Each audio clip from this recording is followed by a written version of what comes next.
focus, determination, passion, stamina, and the will to win. The end result, the Ricmotech Sports Car Series.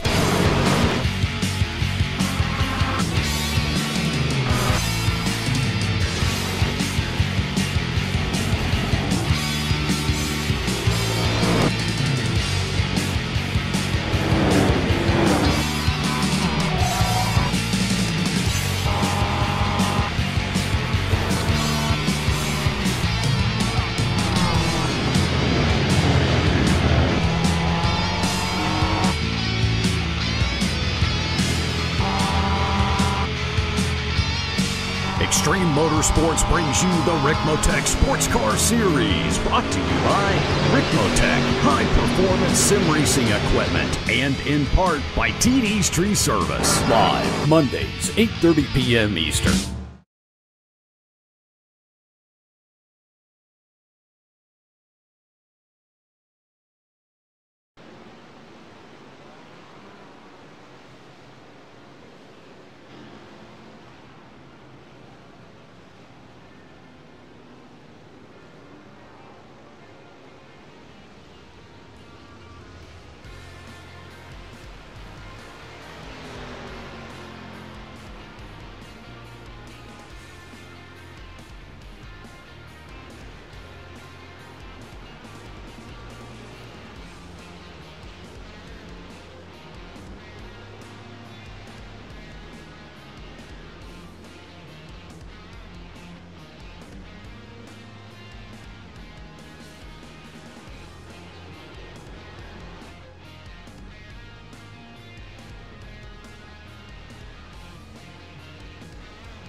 We're back and we're ready for it all over again. Welcome to the Ricmotech Sports Car Series, the Extreme Motorsports Ricmotech Sports Car Series here in sunny Daytona Beach, Florida for the first race meeting of the season. An hour-and-a-half endurance race to get things going as always. And as always in the commentary box, it's me, Adam Bapp, alongside me it's Alex Simpson, and we've also got a new face in the commentary box today. In Joseph Stelling. We'll get to those in a moment. But first, I've got a track guide to show you just what it will take for these drivers to tackle the 5.69 kilometer road course here at Daytona International Speedway. Lap for you in the Mustang FR500. Hit this 3.56 mile road course here at Daytona. As we approach the flag stand, drivers will be coming down into turn 1 here off of the NASCAR portion of the course at approximately 150 miles an hour, down through the gears, hard on the brakes, getting down into second gear, catching that apex at the bottom of the corner, getting a good launch up into turn 2 here. Drivers will next be approaching turn 3, International Horseshoe. This is another very slow, tight apex. Got to get that car to rotate, late apex on entry, get a nice wide exit up through the gears, get that speed to head down to turn 4.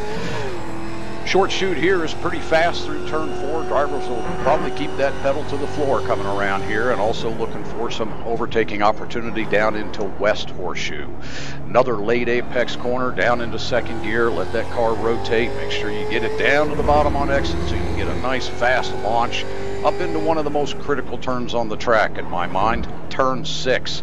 Down into second gear, you can see that it's an off camber at apex and exit. Got to be very careful with that throttle, but you do want to get that speed up for the high bankings. One of the unique things about Daytona that makes it so different from other road courses around the world is the high-speed banks and long straightaways. Massive slipstream, a lot of drafting here, gives drivers an opportunity to get back to the guy in front of them via that draft. So we will see a lot of competitive racing here at Daytona. Coming down to what's known as the bus stop, very intricate entry, blind entry down into third gear, looking for that left-hander, the right-hander, trying to get through here nice and straight and smooth, back up onto the banking. That's a critical turn that can dictate how your race ends. A lot of passes take place at the end of a race coming through NASCAR 3 and 4 banking here. Drivers will sometimes sit behind the guy in front of them looking for that draft opportunity to slipstream them at the finish line and take away the win. It happens here quite often at Daytona. Well, there's your track guide through this 3.56 mile road course at Daytona International Speedway. Thank you for watching.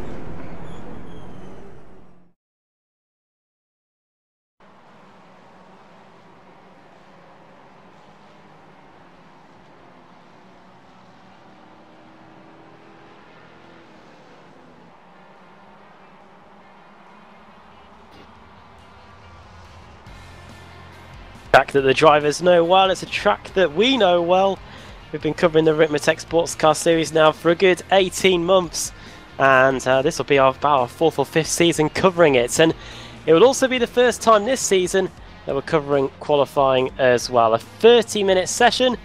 The Mustangs have just finished their qualifying, and the Mazdas have just ventured out on track now. We'll be bringing you the times as they come in.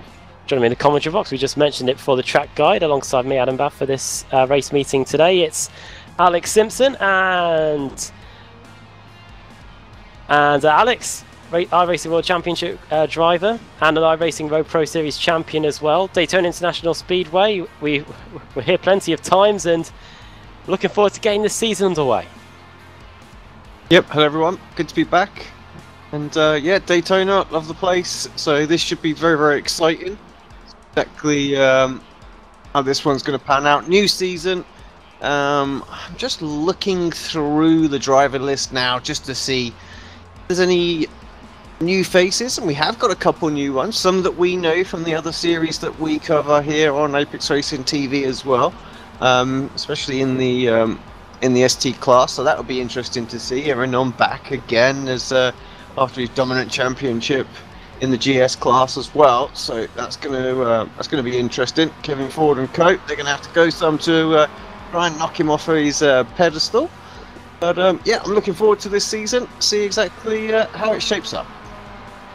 And we mentioned before, we've also got someone new in the commentary box with us today, Joseph Stelling. It's probably a bit earlier in terms of time where you are, so you're probably not as tired as us. But what are you looking forward to today in the hour-and-a-half race we've got coming up? Well, first of all, thanks for having me on the broadcasting team. It's going to be a great time covering this 90-minute session here. The high banks of Daytona are going to be a challenge for these drivers. 33 degrees of banking and high speeds going into turn 1 are just going to create all sorts of chaos for these drivers. So, you might be able to see some 2-wide, maybe 3-wide racing going into turn 1 here. And also the bus stop is going to be a problem today. Just before you go into Daytona 3 and 4, it'll be interesting to see how these drivers tackle that on this hot and slick day. You can see the qualifying times on the top left. Those are the times being set by the Mustangs. The drivers that are in green, they are the Mazdas, and you can see their times at the bottom.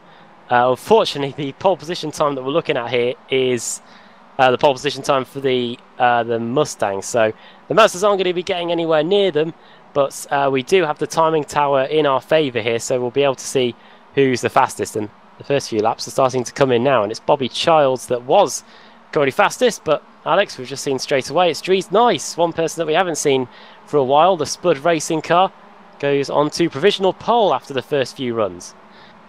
Yeah, good lap from Dries, so pretty sizable interval which we expect here with the massive oval section. So looking at how this qualifying session's going to go, is it just basically going to be cars going around for quite a few laps, just picking the laps off, trying to get the best time they can? Yeah, I think so. And of course it's worth pointing out that this season as well, it's open qualifying, where in the past seasons, really to help us actually, they kind of did it closed, didn't they? But they've tweaked the format, tweaked the timing slightly. We've got this open qualifier now, and it's going to be important, especially around here at Daytona, the DMX5, get that draft. You know, so there's going to be qualifying is going to be a lot more tactical than perhaps it was in the previous couple of seasons. We know how much the draft is worth in this car, and to some extent the Mustang as well. So very, very important for drivers. You can see obviously people on the screen coming up to finish their laps and exactly how they stack up. But qualifying looking pretty close. The gaps between them on the timing tower, there's not an awful lot in there right now. That was Lyndall McMurphy that was on a good lap, but just had a spin.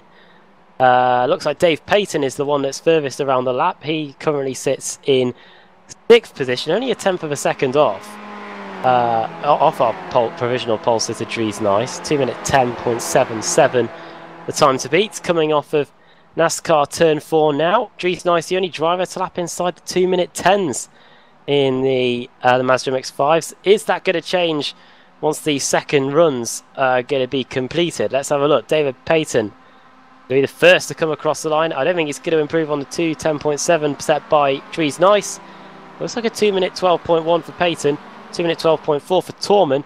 Dries Nice doing a 2:14 on that occasion, so he's not going to be improving on that time either. But looking at the Mazdas, Joseph, how much is the slipstream going to be worth in terms of time around this lap? Oh, it's going to play a substantial role. As you said before, it's going to be a tactical course of qualifying here. So drivers are going to go out in groups to try to get the best times here. We saw this before in the BSR MX-5 race at Monza, where groups of drivers would go out and attempt to qualify with the best times. And it's just going to be timing the slingshots here as well. Drivers getting close to one another and slingshotting past them at a greater speed than they would have if they were just riding behind them in the draft. Indeed, yeah. John Allen, I just noticed, has gone into 2nd place. Just a 10th of a second off Dries Nice's time, so that was a pretty good job by John Allen. And Jim List has now been demoted to 3rd place as a result. Rob Hartley, Alex, one person we usually see at the front in terms of the qualifying. He's currently sat in 14th place and will be eager to get up there, because some of the drivers that we've seen at the front over the last few seasons have continued where they've left off, really. The likes of Schwenke and Iannucci, they are currently towards the front end of this Mazda MX-5 class. Yeah, it's going to need to get a wriggle on, isn't he, really? I mean, we haven't got long left of qualifying. He needs some draft out there. He's got a little bit right now, so we'll stick with him for this lap just to see exactly what he does. But I want to be starting down in 14th. We said the draft is worth so much. Could be an off track there. He might have just got away with it, but certainly compromised his line. They've only got to have some sort of major incident. Could set him back 10-15 seconds, so not the best way to start his season, but there you go. He might just nail this lap, and we'll be seeing him on the front row. Who knows? Mike Dam goes into provisional pole position. New fastest lap time by him, 2:10.3. That puts the Crypto-G orange racing car onto provisional pole. Jacob Beasley does a 2:12. That puts him into 9th place. Dan Walter next to run, but we're currently looking here at Rob Hartley coming through the bus stop chicane now, and he has got a car in front of him for a bit of a tow here as they come around the final corner. Car 16, that is Travis Schwenke, and you couldn't really pick a better person to pick up a tow off. John Allen comes across the line now and does a lap time just 46 thousandths of a second slower than Dries Nice. Here comes Rob Hartley though, Alex, and picking up a fantastic tow off Schwenke here. This might be a very good lap for him if he can just get it right over the line. Travis goes high as well, helps him out, so see what this time is. 11.3. Yeah, 0.3. So, we'll move him up to 8th, but that's much more where he wants to be, I think. I say that just line was a little bit compromised, wasn't it, in the second sector there on that lap, and killed his time, but in the range now. I don't know if you've seen the lap times, Joseph, at all, but the difference between each car, we're talking for most of them hundredths, if not thousandths of a second between quite a few of the cars in on this timing screen. And that just attributes to the precision that you have to have in these cars, not to scrub off speed, or too much speed in any of these corners, and especially on the high banks where draft is so important, as we mentioned so many times before. Here come a few more cars then. Dave Payton on his way to the line. 210.3 to beat. Chris Torman also coming across the line. Does a 208.1 Chris Torman. I think that he might have come into the pit lane. Indeed he did. Mike Dam at 208.12. He's come into the pits. Dave Payton does set a lap time. 213.9. Here comes Tom Raffji. He does a 212.9. That's 2 seconds slower. Mika Beasley looks like he's not going to improve. He does a 214.3, so no chance of improving on a lap time there. Mike Taylor towards the bottom end of the Mazda MX-5 times. He is coming up to the line now. They 213.6, which sees him stay in 21st place. Quite a few cars coming into the pit lane now, Alex. Looks like they're trying to set up for potentially one last push to improve on their lap time. Yeah, set up boots and see if they can catch the draft, right? And like you say, just get that one extra improvement. One of the drivers I was hoping to see tonight that isn't going to make round one by the looks of it is Brian. Right, Holmes. Jeez, I've just forgotten Brian's surname. I should know this. He's my teammate in the BSRTC. It's gone completely. Brian Oh, Holmes, dear. Alex. Say again, sorry. Brian Holmes. Yes, thank you. There you Oh go. God, sorry, Brian. Don't worry, Brian. We'll edit that out. Yeah. Post-production, it'll be fine. Yeah, let me start again then. So yeah, Brian Holmes, who was hoping to see tonight. Really, I think he's going to mix it up in the MX-5 field. He's not here. It's a bit of a shame because I think he would have been really strong here and fought at the front. But our co-commentator Ryan Walker is in the field, and yeah, he's doing reasonably well at the moment. So good to see Walker getting involved. It's late night racing for him. Currently sitting 12th as well. Yeah, it takes a brave person to be racing at 1:30 in the morning. Don't know if you ever get up to that kind of thing, Joseph, at all. No, it's imagine these drivers racing with their eyes almost glued shut at this point. I don't know how they're doing it. I would be dead at that point, but I don't know how these guys are doing it. I think I might have done a few years ago. Maybe. I'm 21 and I'm definitely not as. I don't think I'm as awake as I probably would have been at this time a few years ago. Mike Taylor coming out of the final corner. We saw him setting a lap time earlier. Is he going to set a lap time this time? See if he can improve. He's now in 22nd place. See if he can improve up the field. He does a 2:14 dead. And that keeps him in 22nd place. Considering he hasn't got any draft whatsoever that, but yeah. Some of the big hitters are coming now. It is. Here comes Jim List, hogging the apron there as he runs around the banking, keeping it as tight to the line. And oh, he's coming into the pit lane. Built him up, and that's what happens. Everyone's coming in, I think. Checker flag is out. Usually, if you've set a lap time, by the time the checker flag comes out, you do get that by your name. I think that happens in the race. Don't know if we get that in the qualifying session, but nonetheless, Alex, from last season, form book seems to have remained the same. Aeronom, who won every single race since when he returned to the series in round 3, and Mike Dam in the Mazdas. They're both setting the same sort of trend as they did last season, both top of their retrospective classes. Very good qualifying from catch some of the GS qualifying, but up in future rounds as well. Formatting, but yeah, looking very good indeed. Let's bring up the grid now, or I take to the pace lap. Yeah, that's not right. I would is do, it? but it's not actually finished yet. The session timer is still ticking down. Yeah, we've got 30 seconds before. Going, of course, if you've just joined us, Welcome, Ricmotech Sports Car Series here on Apex Racing TV, Mustang and Mazda MX-5 action for you this Monday evening. One of our last broadcasts, I think, before we jet off to Germany for the Sim Racing Expo. And if you're travelling over from the States or if you're watching elsewhere around the world, feel free to come over and say hi to us. We will be in our we'll be donning the team gear for that one. And yeah, if you ask Alex politely, he might buy you a drink or something. I don't know. Yeah, we're running through the grid for this one then, as we start to go down to the grid now. Aeronom starts on pole position for Team Bushfink. Jeff Jacobs starting in second.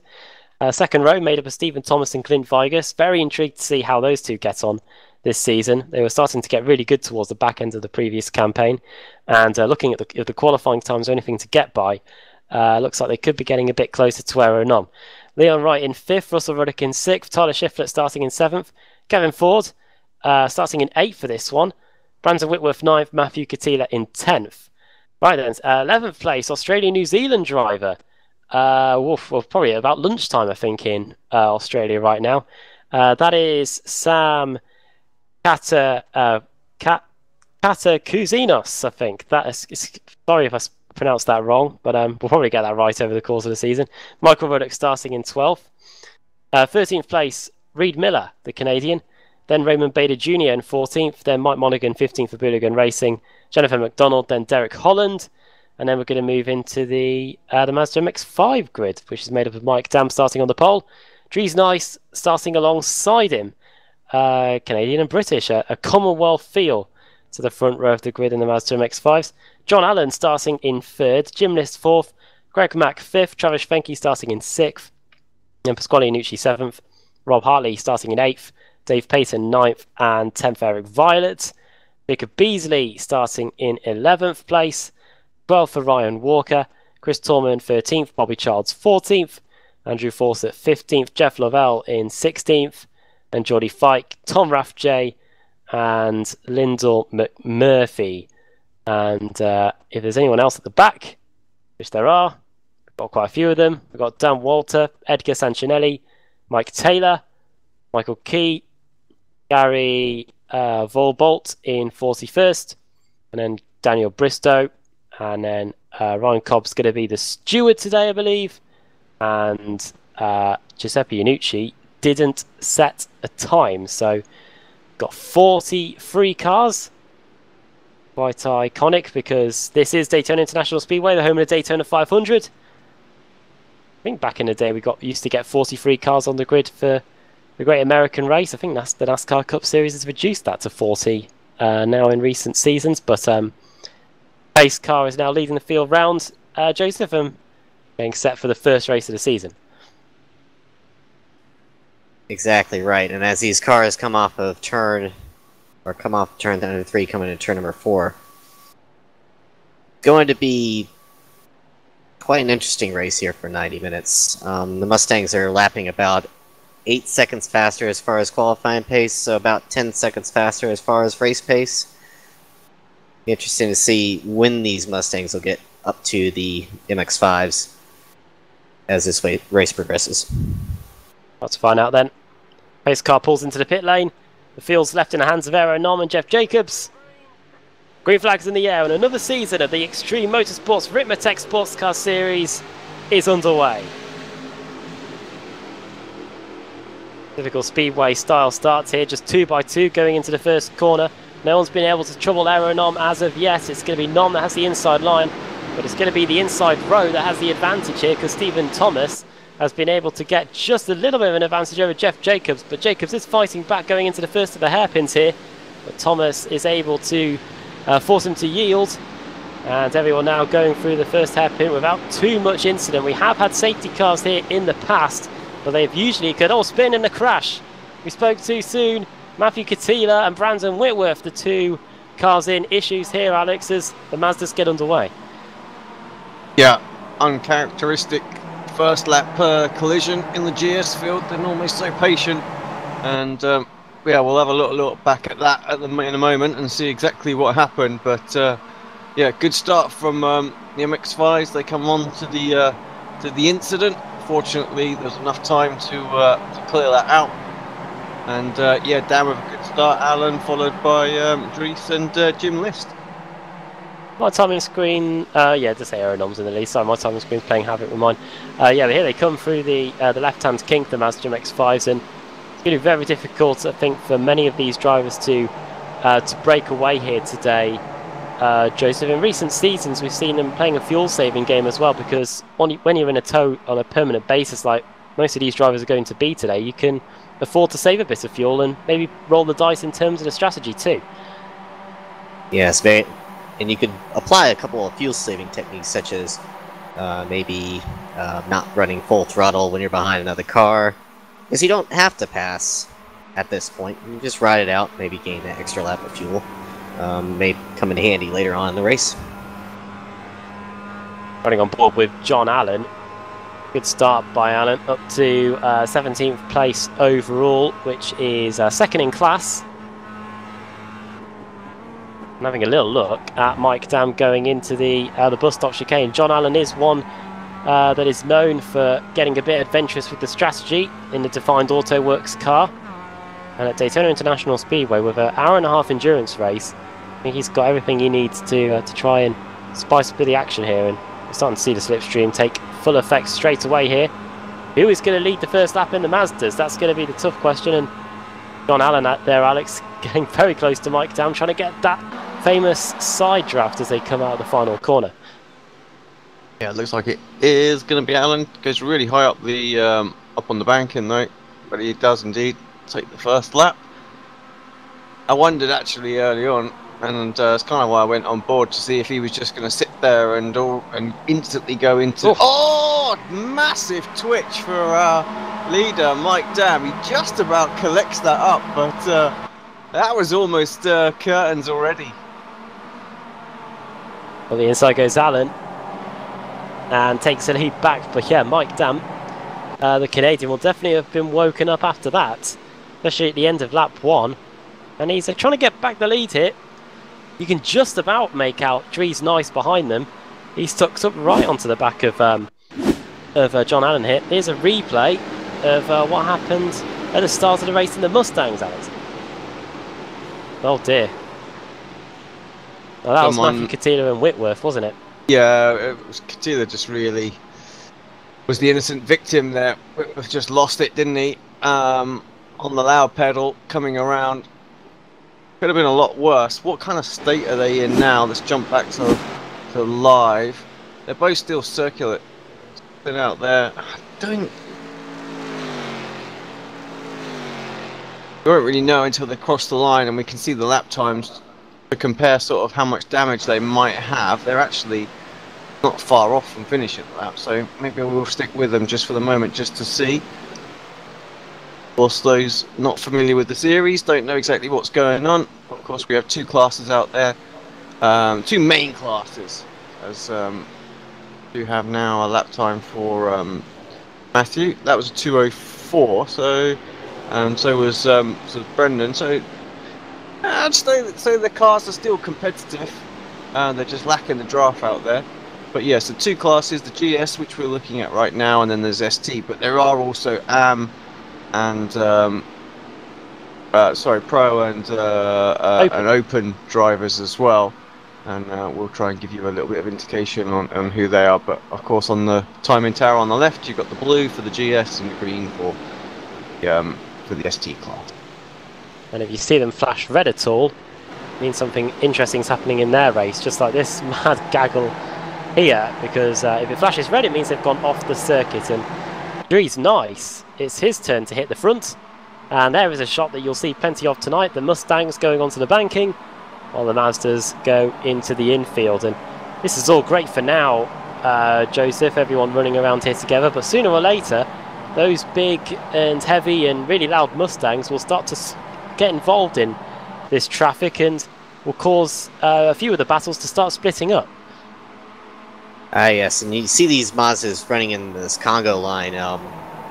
They're going to be running this Congo line for pretty much most of the race until they make the pit stops. But when these Mustangs get up here, there's going to be absolute chaos as outbreaking maneuvers, dive bombs, whatever you want to call it, are going to happen left, right, and center. So expect some great action as these Mustangs get up to him. Oh, as Drees just dropping down the timing order, I think he's had some sort of connection problem. Oh, is he? Oh, yeah. Well, my time screen. Oh dear me, this is not going to run well, is it? Bump drafting going through the corners. Bad enough in a stock car. Here in the Mazda MX-5s, it might not end at all well. You can see also on the track map, these guys are on the back straight, while the Mustangs are about a third of the way through the infield. You can see the full list of Mazda MX-5 cars, well, the top 20 of them anyway, on the top left of your screen now as we come through NASCAR Turn 3. Bam leading, Liss second, Alan third, then Iannucci, then Schwenke, then Mack.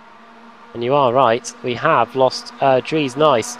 Obviously, we are technically still in week 13. I know if bugs are still cropping up at all, but Jim Liss is going to be crawling his way to the front here as they come across the line. It's going to be very close between them as they get to the stripe. I think it's just about going to be Jim Liss. Dam on the inside, on the outside is Iannucci.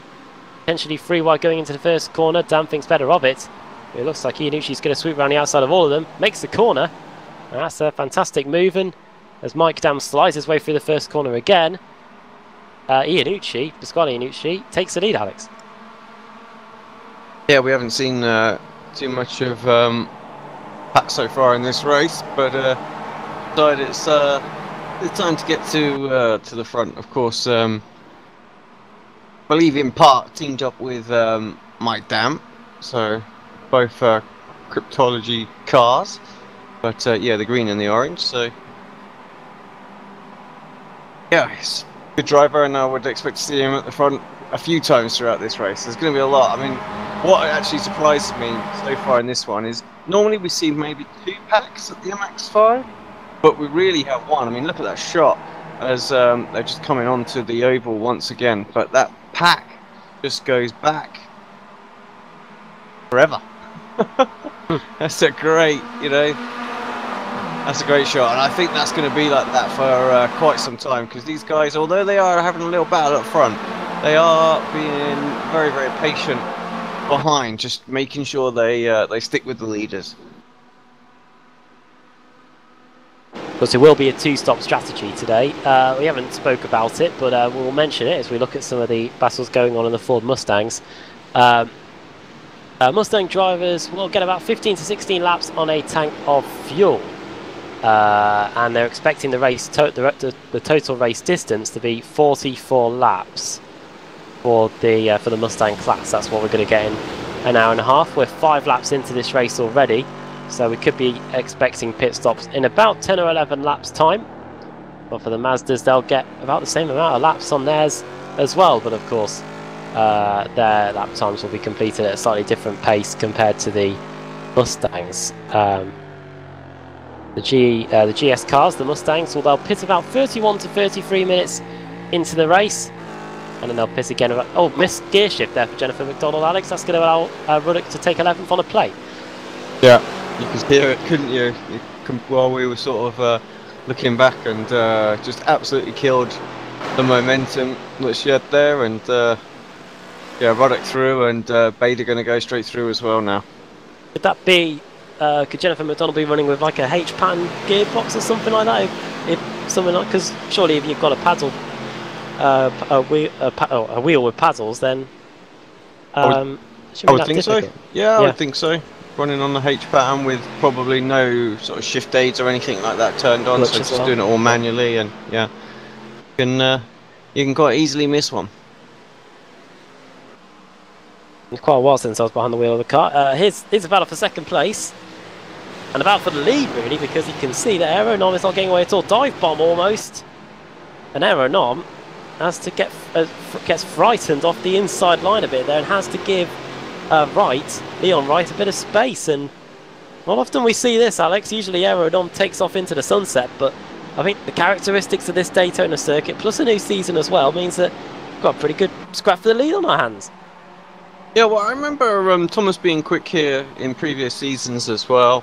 And yeah, it's good to see Leon Wright up there battling too. Jeff Jacobs having a good strong race. Clint Vigas right in there. So yeah, good battle. But the draft is worth so much here. So Nom really has to go some. What he really needs is those guys battling just behind him so he can perhaps break away. But it looks like they're being quite sensible now as well, and just tucking in for the long run. And they'll perhaps start their battles after, I would say, the first pit stops have been and gone. As things are playing out right now, Joseph, would you rather be Aeronom at the front, dictating the pace, checking the mirrors, or would you rather be Leon Wright, who's got the toe and got the opportunity to attack as it looks like he's doing right now?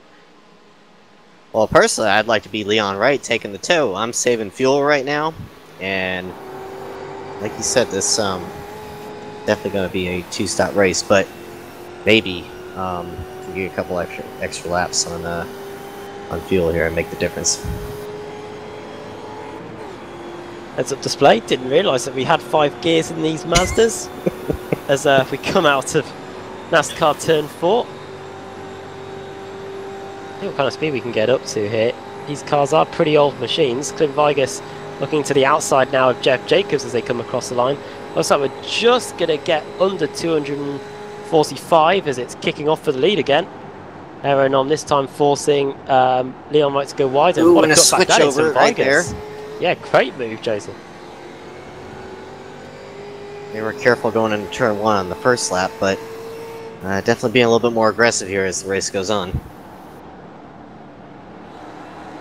Aeronom running a bit wise, going through the first of the hairpins as well as Clint Vigas struggles for grip in that Privateer Motorsports car. And apart from that first corner, Alex, as a plane comes into land, perhaps the main overtaking points in the circuit. Could the bus stop chicane be one? Oh yeah, I would think so. Turn 1, the bus stop. I think there are others really that you can get into. Turn 2 as well is a good opportunity, and the right-hander after the ink left. But I think actually drivers will mainly be quite sensible here, and they won't really force anything, knowing all full well that they can use that draft and get the moves done relatively easily into the bus stop and into turn 1. Here we come again. Within the same shot, you can see 1, 2, 3, 4, 5, 7 of the Ford Mustangs, all the way back to Kevin Ford in 7th place. The front 4 extremely close, made up of Aeronom, Leon Wright, Stephen Thomason, and Clint Vigas. And we look here at the battle for 5th and 6th between Tyler Schiffler and Jeff Jacobs here. Potential problem for Andrew Fawcett, just showed up there as going into the pits. And we've already got 2 Mustangs out of the race already. Mike Monaghan and Holland. Not very early on, but let's see what Jeff Jacobs can do now that he's got a toe. Might have to keep a small eye on that battle for the lead as well, because those 2 are very close there as they came across the line as well in Aeronom and Leon Wright. And you can just see that in front as we get on the brakes into the first corner. Aeronom for now making sure that Leon Wright cannot get by. And the series, we've got live stewards, so if they do anything wrong they will be punished, and looks like Stephen Thomas might just punish Leon Wright with a small mistake there, and that is going to be Thomas through into 2nd place in one of the overtaking points you were mentioning, Alex.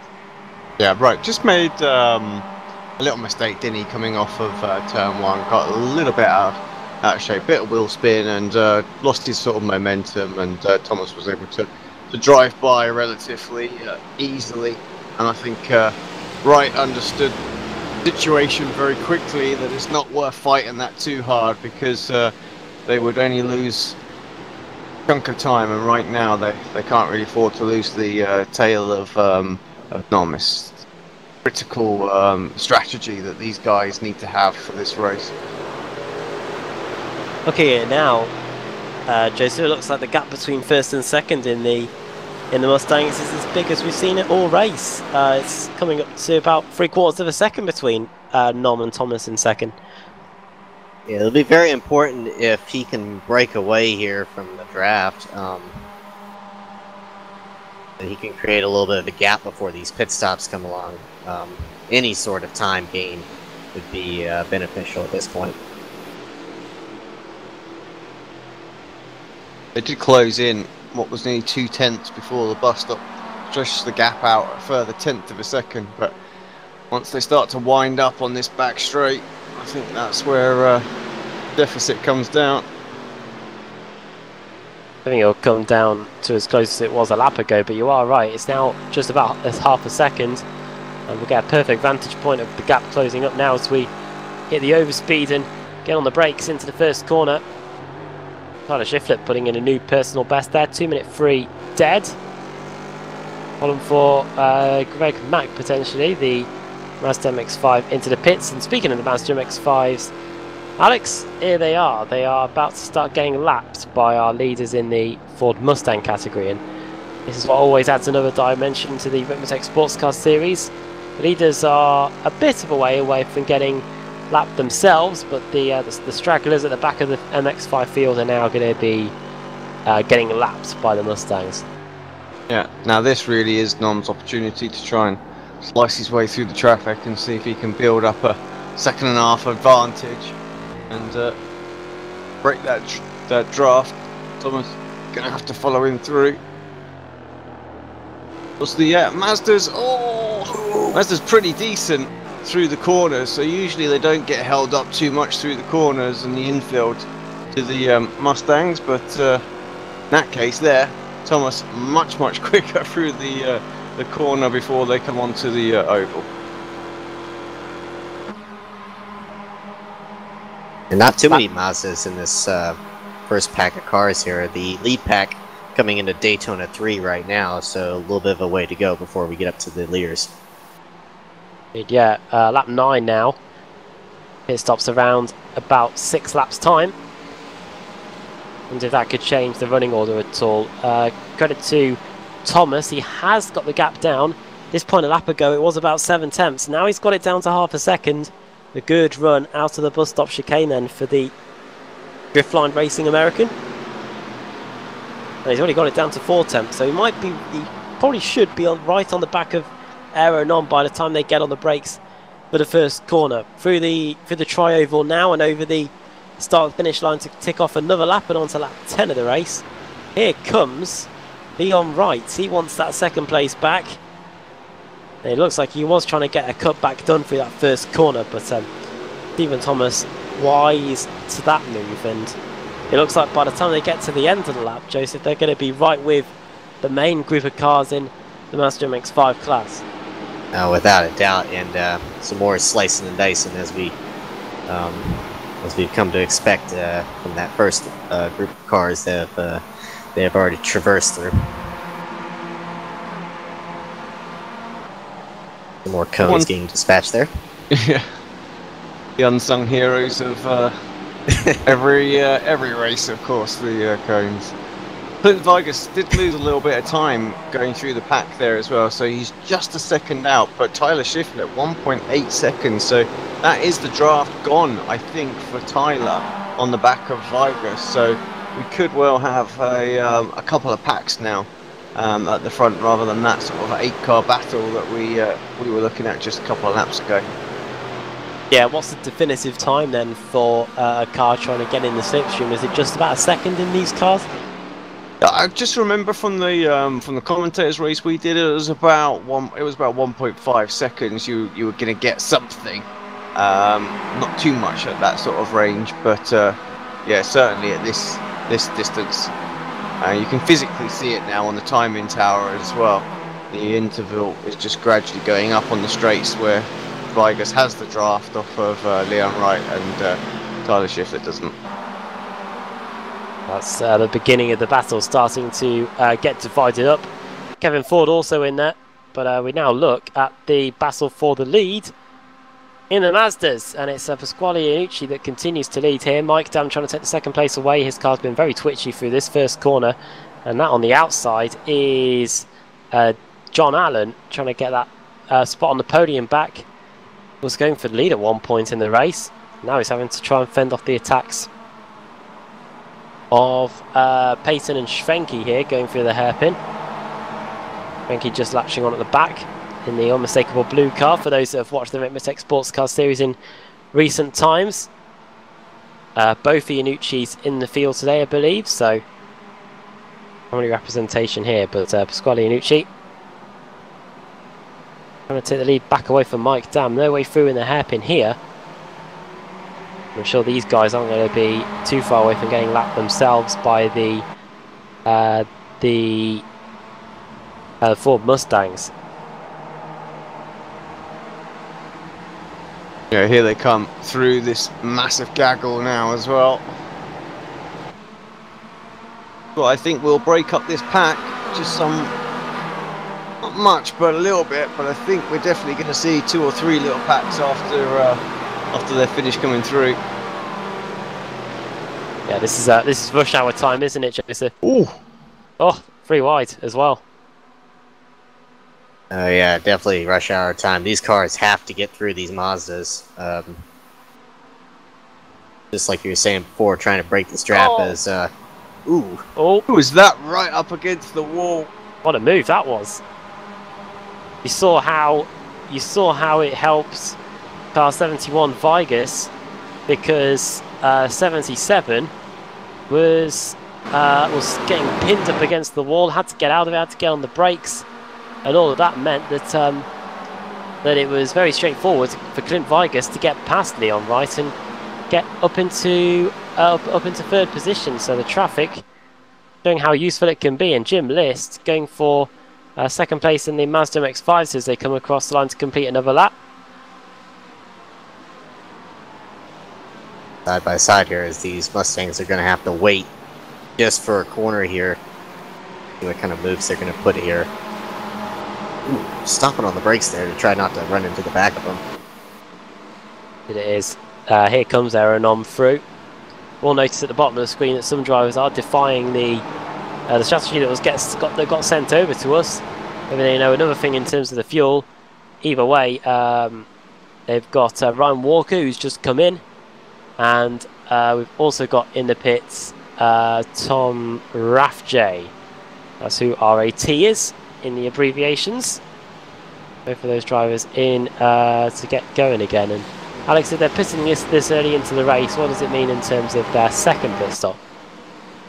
I think they can still make it. It's no issues. I think for them, they've just decided they don't want to be in the middle of this craziness that's going on out there right now, because there's a whole lot of track that's free out there. It's bringing the map up on 3, you know, and makes it very, very busy. And it's a time when it's like that, you know, you can make some tactical decisions by coming into the pits, getting out of all that craziness, and perhaps get some clean laps in, and where it's not going to be, it's not going to affect you too much by not having the draft, because people are being held up with either lapping or letting cars go. So, you know, maybe a place or 2 can be gained. It's also safer as well. If you're a little bit worried that something's going to happen, sometimes it can be good to get that in and get that tactical pit stop done. Totally immersed now in both classes. The Mazda MX-5 and the Ford Mustangs. You can see that on the map. Most of the Mazdas are now trailing at the back end. You can see how quickly the Mustangs pull away, because straight away they were just a speck on the horizon in the Singers Cup. Here we go, over the line then, on to lap 13. 25 minutes into the race. Not too far away from seeing the first round of pit stops for most of the cars. We're here looking here at Rob Hartley, who's had a good race so far, Alex. Didn't have the best qualifying, but now that we're starting to get into the nitty-gritty, the meaty part of the race, Hartley's starting to gain those positions, and the Madhouse Racing 2 car is up into 7th place. Yeah, he's not moved a great deal, has he, forward? I mean, what is he? He's up 1 spot. You look at Bristow behind, he's up 17 spots. So, heck of a race for him. But I wonder if Hartley's just playing a long, patient game here. Like I say, what he won't want to do is lose the front pack, and right now he is still right there with them. This group has managed to stay relatively close together after the leaders of the Mustangs have gone through, which I have to say has surprised me. It's not as the snake doesn't go back quite as far as it was a couple of laps ago, but it's still pretty sizable. I'm partly running against the wall, but that's just because he's having to let one of the Ford Mustangs through. Quite an even spread of them. Bit of ump drafting going on too as well, I can see there as we go down the back straight. Down to the bus stop chicane. It's a battle for the lead again. Mike Dam is not giving a minute's rest, neither is anybody else, because we haven't really had a solid leader in the Mazda MX-5s yet, and we could have a potential four-way scrap if Travis Fenke can close up again. Just when we thought the slipstream may have gone, he could be right back in with a shout here, as we've got 1, 2, 3, 4 cars, 5 potentially also in there, as well as Leon Wright in the Ford Mustangs comes into the pits after 14 laps, a lap before what we had as the pit stop window opening. Here's the drag race down the front straight. Mike Dam on the left in the all-black car. Probably should turn shredding paints on. He probably has got a decent livery that he needs to look at. Jim List in second, Iannucci third, Peyton fourth, Schwenke fifth, and Allen in sixth, as we start to see a few drivers starting to think about getting that early pit stop out of the way. Hearing word of a possible incident out there, and Dan Walter, let's have a little look at this on replay, see exactly what happened. Runs off on the bus stop. Yeah, that's not too severe, and then has to check right up just to stay out of the way on the rejoin. And yeah, why it flagged our attention, just go so slow there. Back to life we go. Dan Walter is Edgar Sancinelli going very wide behind him.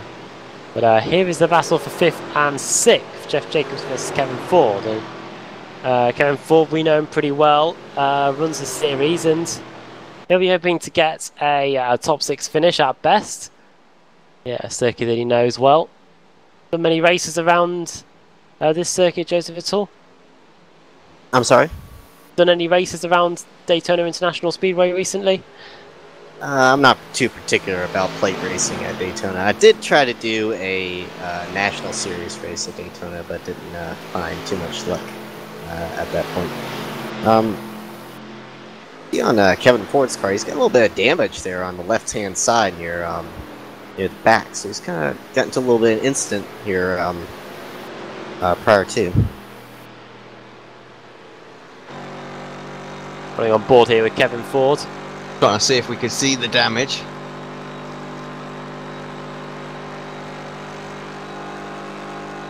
Too much can be seen from the rear of the car, but you can see how high at the banking Kevin Ford likes to go. All different drivers' preferences around this part of the circuit. You can see the different variations of lines, and you can see at the bottom that the pit stops are definitely on in the Mazdas. It's going to be a proper NASCAR style race off pit road here. Dam, Iannucci, List, and Pat in as well, so this could, and Peyton in as well, so this can be a bit of a make or break really in terms of the race. It is very important, these pit stops, even though there are 2 of them in the Ricmotech Sports Car Series. The first one can really set about how you go for the second one, and in the end emulate whereabouts you could be ending up finishing in the race, Alex. Yeah, absolutely. Having a look, I think definitely drivers taking a whole bunch of tyres and things like that, and here comes that little race off the pit lane. Looks to me as if Mike Dam has won that one quite comfortably, actually. He's got a little bit of a buffer. Is that enough to break the draft, perhaps? We'll see.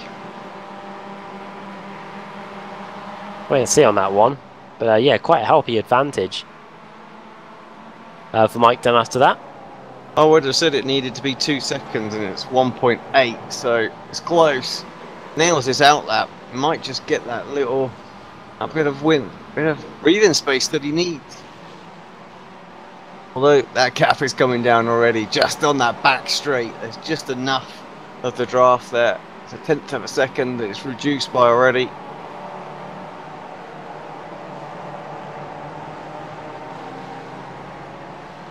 This is for, of course, the lead. We have had a few cars that are still yet to pit. The likes of, I think it's in particular, it's just Travis Fenke, I think, that's when I've been in. In fact, I think he has. Fenke, Allen, Hartley, they've not been in yet.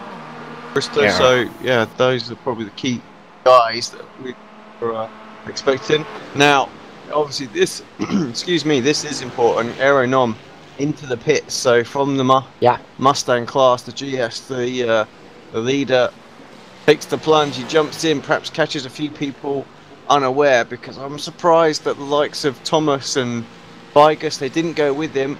4 tyres for our leader and away. Of course, there will be the odd chance that they might only take 2, because it is quite a bit quicker to do that. It can open up strategy options, but yeah, as it is for Nom, 4 new boots, and away he goes with a pretty reasonable stop. Stationary was 22.62 seconds, and on the pit lane for 46.67. So we'll keep an eye on that and see how the others do. It unfortunately comes out into a whole host of traffic that he perhaps didn't want. That's the leading battle in the MX-5 again. He's only just cleared this only a few laps ago.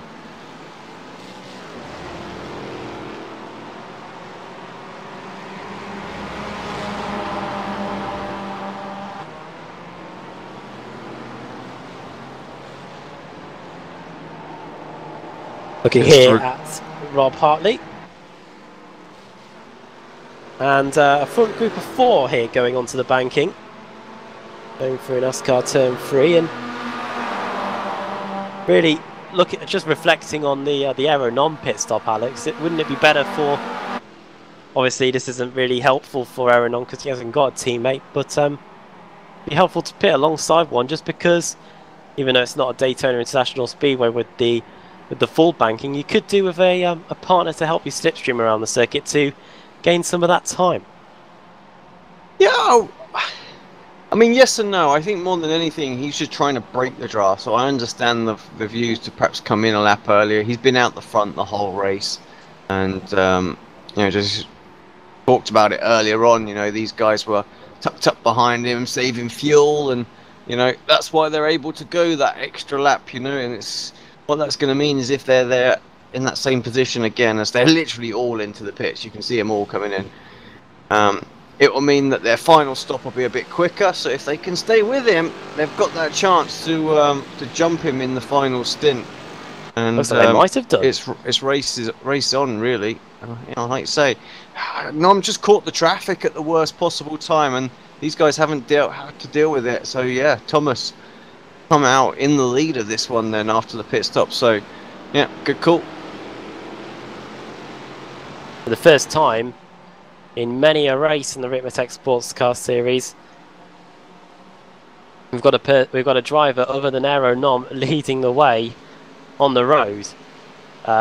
Thomas, great pit stop. In terms of the pit stop times, it was a 21.9 second stop for Stephen Thomas, 18.4 for Aero Nom.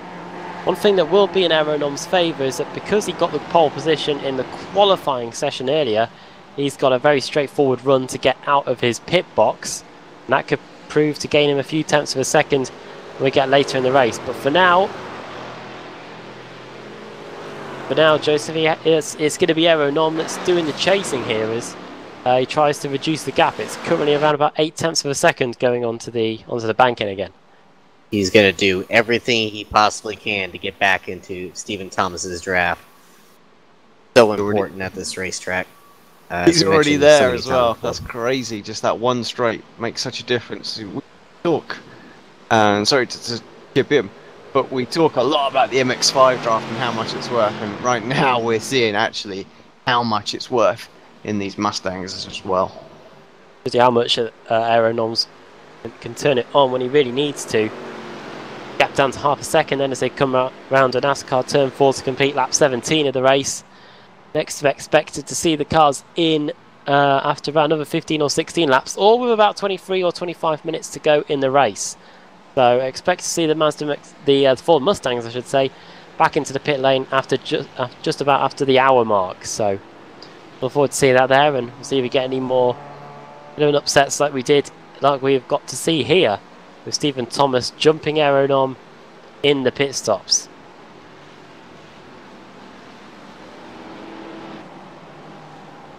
In terms of the Mazdas, this is all getting a bit lively, isn't it? This is Travis Fenke, John Allen, Rob Hartley and Bristow. And when we're just looking at the timing screens, Alex, we've got a good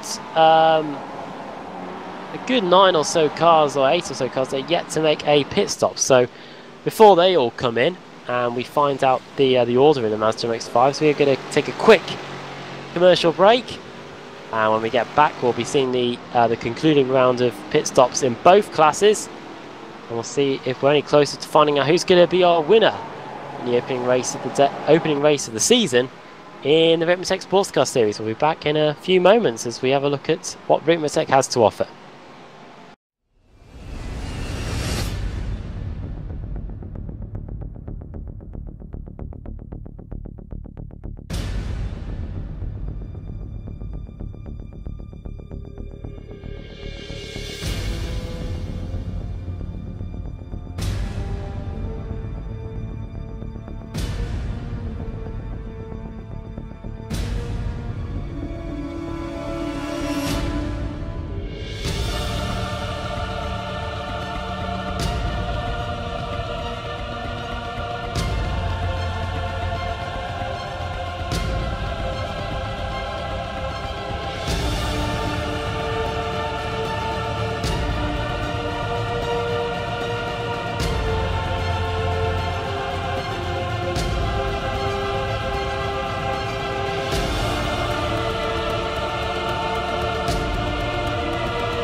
Perfect timing. Welcome back to the Ricmotech Sports Car Series here on Apex Racing TV.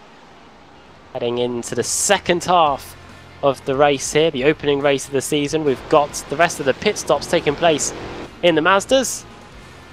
Quite a few of them coming in now. What this does mean is that John Allen now leads the way. Away goes Travis Fenke.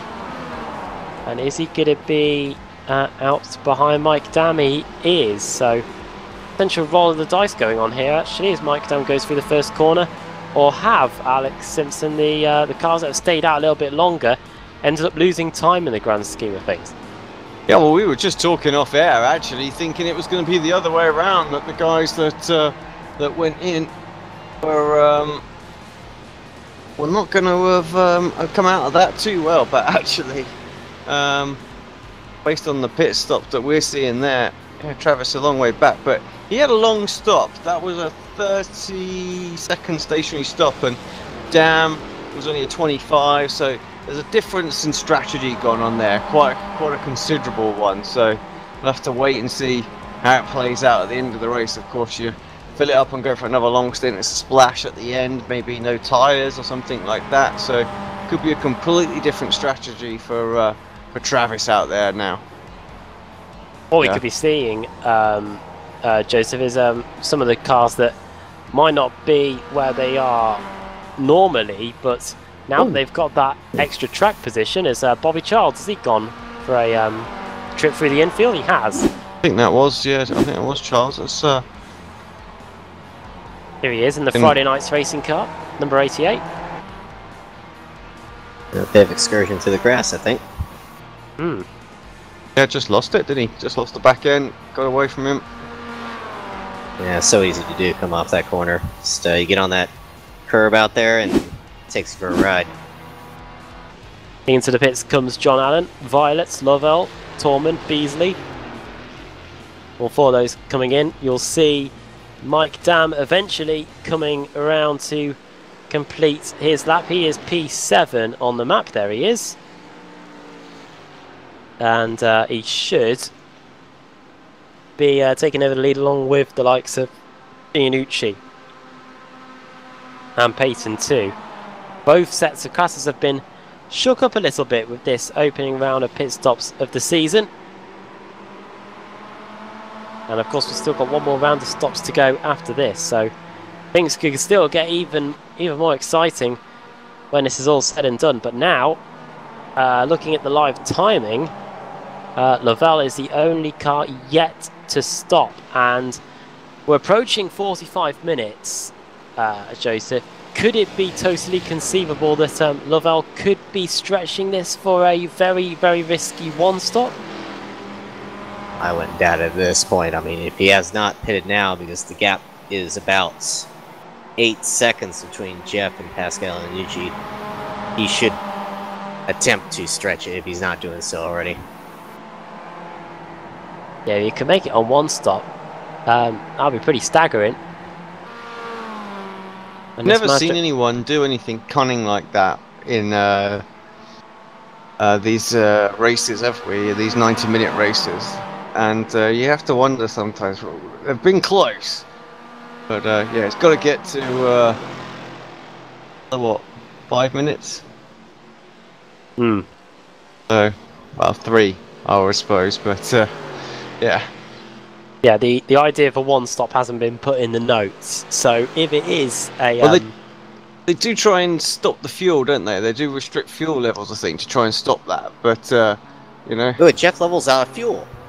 Oh well. Dear. He's tried it, but it's not worked. Yeah, the old Jean Alesi tactic, or whatever that was, back in 97, there they go. Well, hopefully he can probably coast from the pits here, but I don't know if he'll be able to coast to his pit box. Maybe. Depends about Seville's.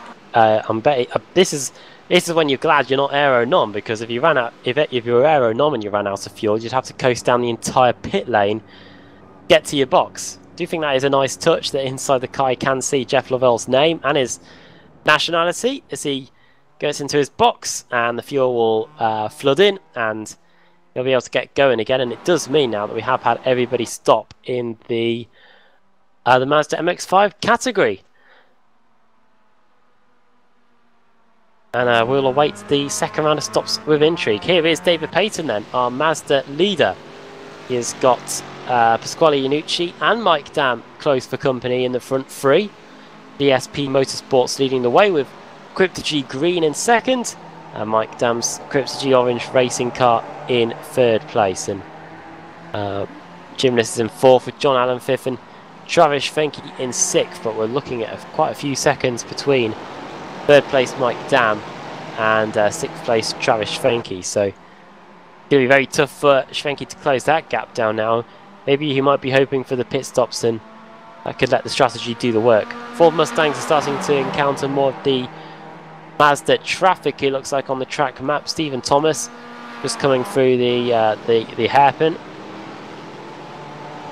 Looking here at the battle for 6th and 7th. This is between Leon Wright and Kevin Ford. I'm just looking at the MX-5 timing. I think that there's definitely two mindsets gone on out there. The one, you know, where they've really brimmed it and perhaps taken some extra tyres or something like that, and got that sort of 30-31 second stop, and then the other group in sort of 24-25, and that's kind of what separated that pack out while we still watch this battle on screen. And I think that's why there's some sizable margins out there now, but that's all going to come back together, because I'm guessing they're just going to switch it up on the second pit stop of the day. It's going to be extremely close again, so it's going to be interesting to see how it plays out in that second pit stop. As Ford, I think he had a potential for a run there, but kind of got out of it before the bus stop. Could be that willing to stay where he is now. Could be making up that gap when the pit stops begin again. Riding on board here with Kevin Ford, sat in 7th place for the Flintstone Racing team. One of the admins of the Ricmotech Sports Car Series as well. The best series we cover on the channel. Been going now since early 2017. We are heading towards the end of 2018. And here comes Kevin Ford in the hope of getting 6th place here as we get across the line. Don't think there's going to be any space underneath that yellow line. I'm sure the drivers would have talked about it in the real-life safety briefing that they have before the race gets underway. One thing they do have to worry about are these two Mazda MX-5s, but it looks like they've just dispatched of one, and they should get past the other by the time they get to the hairpin. It was interesting as we were on board with Kevin how early he got off the throttle there. So a lot of fuel saving going on there. Now that could have just potentially been he saw the traffic ahead and didn't need to do too much, but yeah, that kind of position saving a lot more fuel than potentially Leon Wright try and get the jump on in with the pit stops.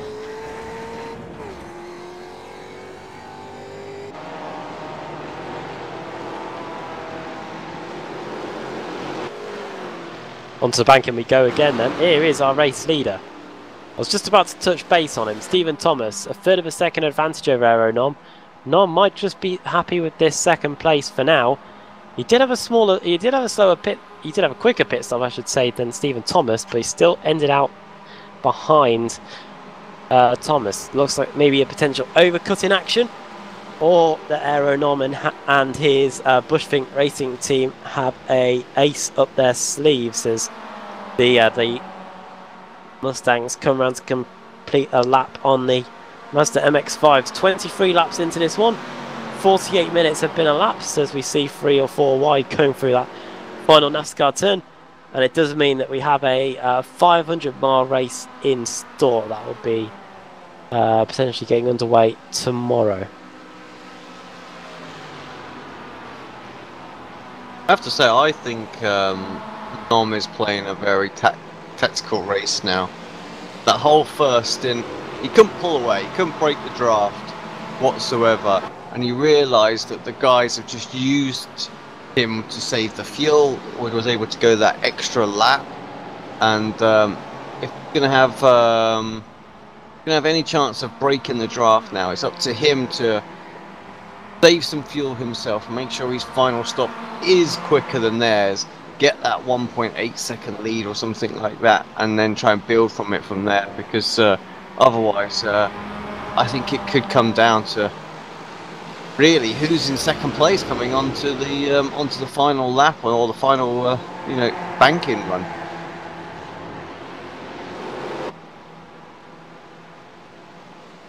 Oh, hearing word of Jeff Lovell having an incident. Have a look, see what happened here.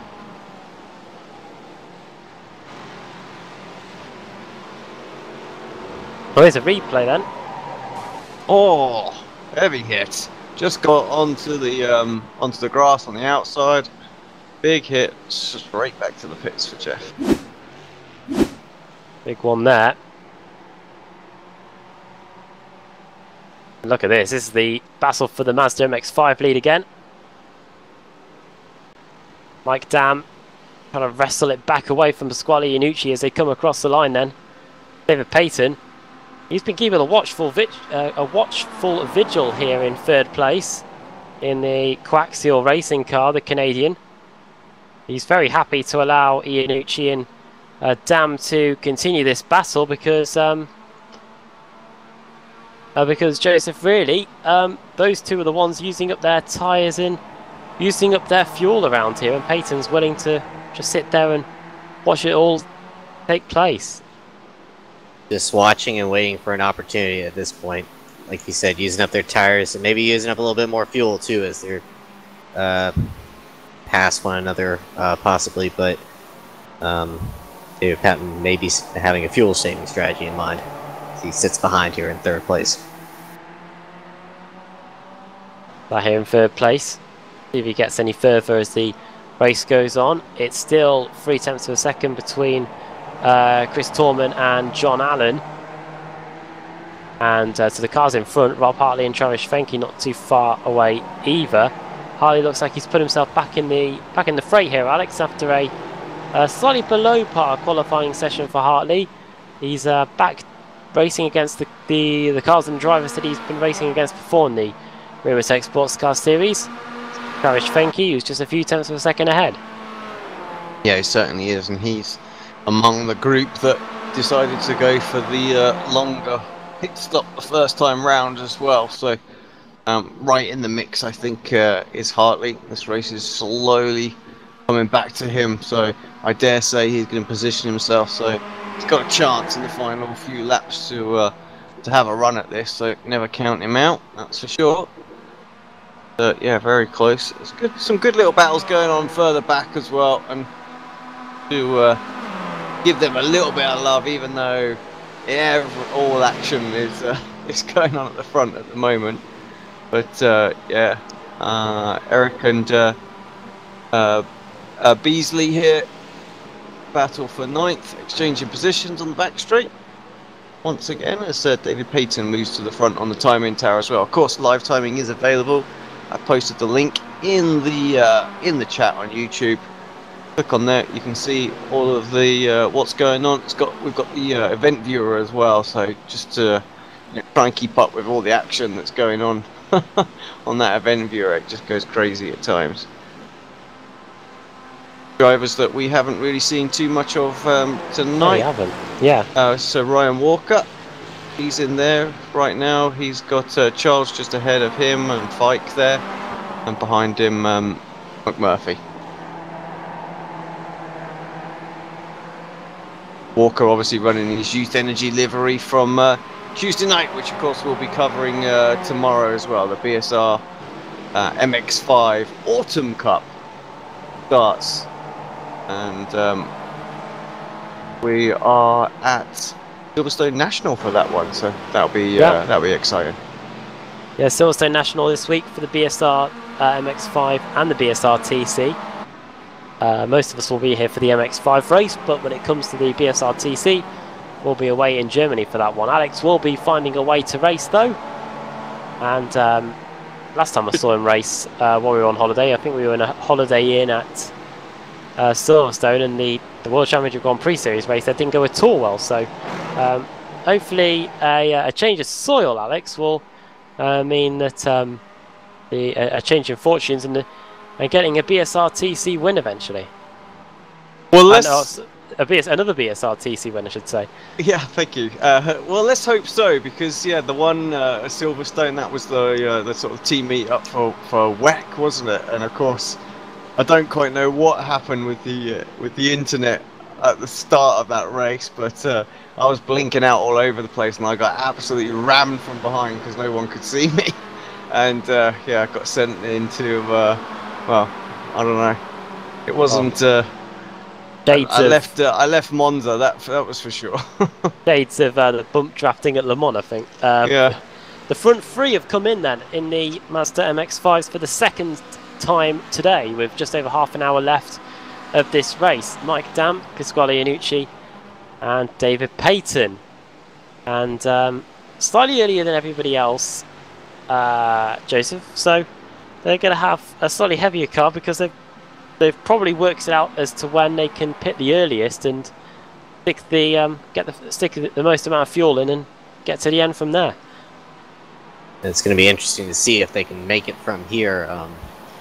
Hit it around the 26-27 mark, or 26-27 minute mark for their first pit stop. So about 27 minutes for each round of pit stops here. So about 35 minutes to go. So hopefully they can make it to the end. I'll have to take a splash of fuel here with about 7 to 8 minutes to go.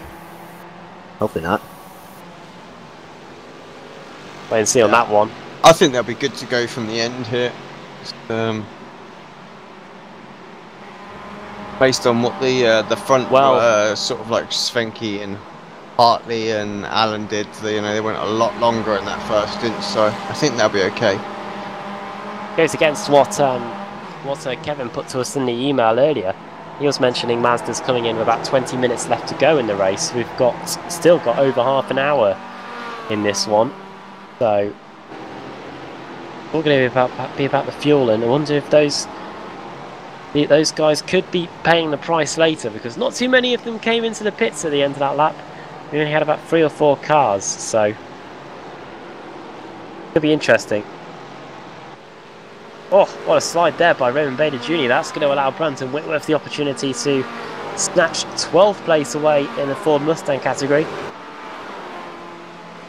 And for the back pocket there. And we're riding on board with Brandon Whitworth then. Onto the back straights. A little bit of lifting from the throttle. Lapping one of the Mazda MX-5s at the same time. Is he going to look to the left? Is he going to look to the right? Going to rob it actually as he gets on the brakes for the chicane. Made a very good through the bus stop there. Really stretched out. Of course, Whitworth will close it almost straight back up as well on the back straight.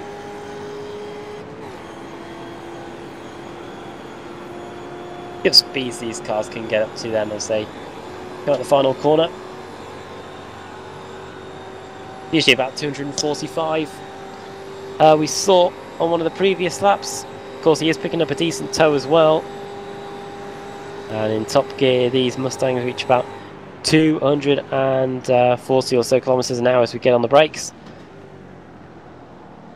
And I must say that the Mazdas are doing a very good job of getting out the Mazda's way. That is in terms of the traffic anyway.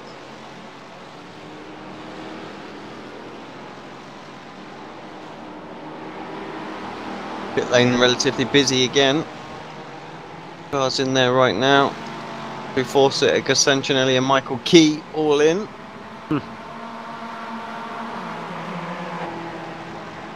Key is definitely in. Indeed, yeah. Looking at David Payton then. And he is in a pretty good situation here at the moment. He's been following around the cars for the last few laps. Means that he's been able to save fuel, and when it comes around to his pit stop, as if my gut feeling is that the way he's doing this, it means that he can come in as late as he can and put as little fuel in the car, and he's gained quite a bit of the time in the pit stop here as the 2 cars in front of him going to battle again in Geordie Fike and Childs. Yes, and pretty simple really. Less time in the pits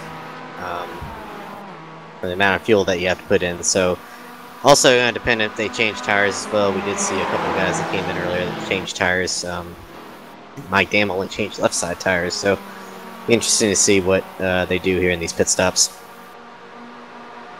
Very busy on the track right now as well. They're all fighting for some room, and a Mustang coming through just to make it interesting. But of course, with C3 wide all the time here at Daytona, and do well often in like Daytona 500 week. They get racing, but in the stock cars. But yeah, not such an issue here.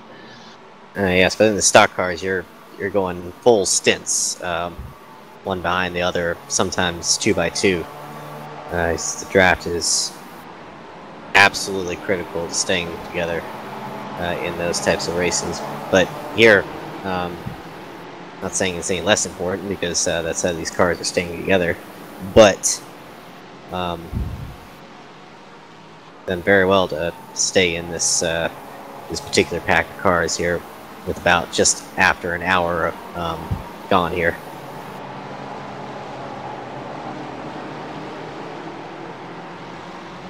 Yeah, this pack just doesn't look like it's going to let up. There's a couple of other drivers really not in any kind of draft or anything at the moment. Jacob Beasley's one. Not too far behind Eric moment. Guys haven't pitted either for their second stop, so a while. And then really John Allen at the back of that sort of lead pack as well. We're expecting them in. And not yet, but it won't be too far on. having a look at some of the other drivers in the MX5, sorry, in the GS class that we haven't covered as well. Just give them a bit of a shout out. Much of Michael and Ross Ruddock, as John Allen just jumps into the pit, so does Chris Thorman as well. So I'd say they wouldn't be too long. We'll see where they come out. Kevin Ford, he's had 2 stops in the in his Mustang.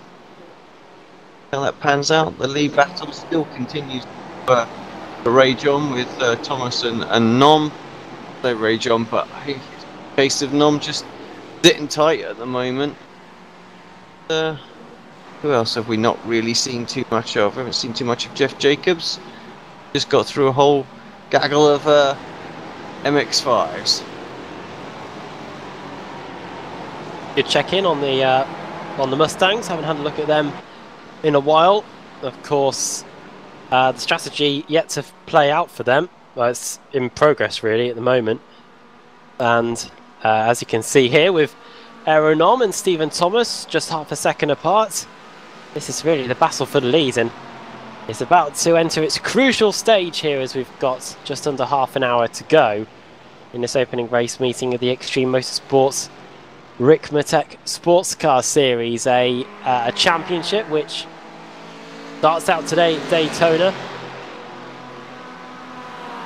And then we'll be going through the calendar again. I would tell you where we're going, but I was just going to look it. I was just going to look it up myself because I'm not 100% sure myself this time where the race is. Of course, we will miss the second race, unfortunately. We'll be at Sebring next week. Yep. Now, yeah, that is usually round 2. Someone's done their work. Well done, Mr. Stelling. Into the pits has come in the Mustang class. It is Tyler Shiflett. He was in 4th position. He looks like he's one of the first Mustangs to blink here. Potential undercut could be in the offering here. 18-second stop. Don't know if that means he's taken 2 or 4 tyres, but he has got going again, and he's in still in 4th place. Shows the amount of gap as Leon Wright and Matthew Katila battle it out. So Leon Wright at one point, Alex, he was fighting for 2nd and 1st place. Shows how much those opening round of pit stops have really spread things apart. Yeah, massively, really. Of course, he has had his 2nd stop, so see where he'll come out. You know how it'll all play out once everybody else has come in. But right now he's with Katila. I was looking at the schedule because obviously we do miss that, unfortunately, next week because we are away at the Expo. We'll be getting ready to jump on a plane, I think, at this time potentially. Not far off that, or we'll be heading to the airport anyway. If we're not there. Remember that from last year? Yeah. Yeah, but we'll be back for race number 3, which is of course in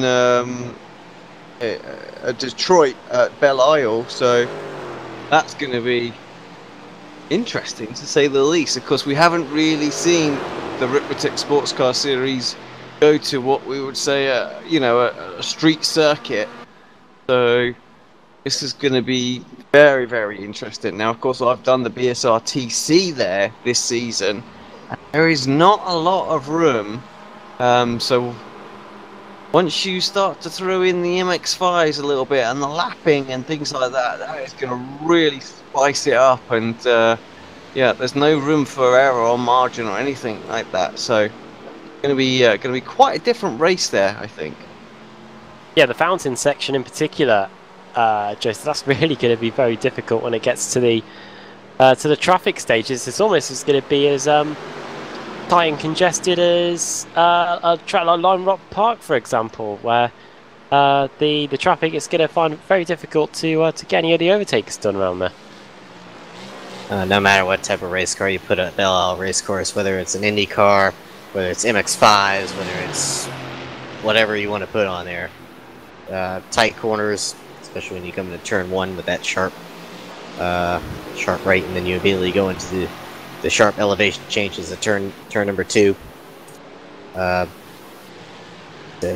very, very demanding race course with sharp bends and blind corners, and sometimes those walls can get a little bit close too. Right then, we have just got over 20 minutes to go then in this opening race of the day, and we've got pit stops still to be happening, and we will take this time now then to get another commercial break in, I believe, and when we come back, we'll get the closing stages of this race done, and we'll find out who's going to be taking home the checker flag from the first race of the day, or first race of the season, I should say, in the Ricmotech Sports Car Series. We'll be back in a moment as Nom comes into the pits. Maybe we should stay, Alex. Yeah, we might stay for this because Nom and Thomas have both come in at the same time. Yeah, let's do that. We can see him coming down the pit lane all the way to the far end.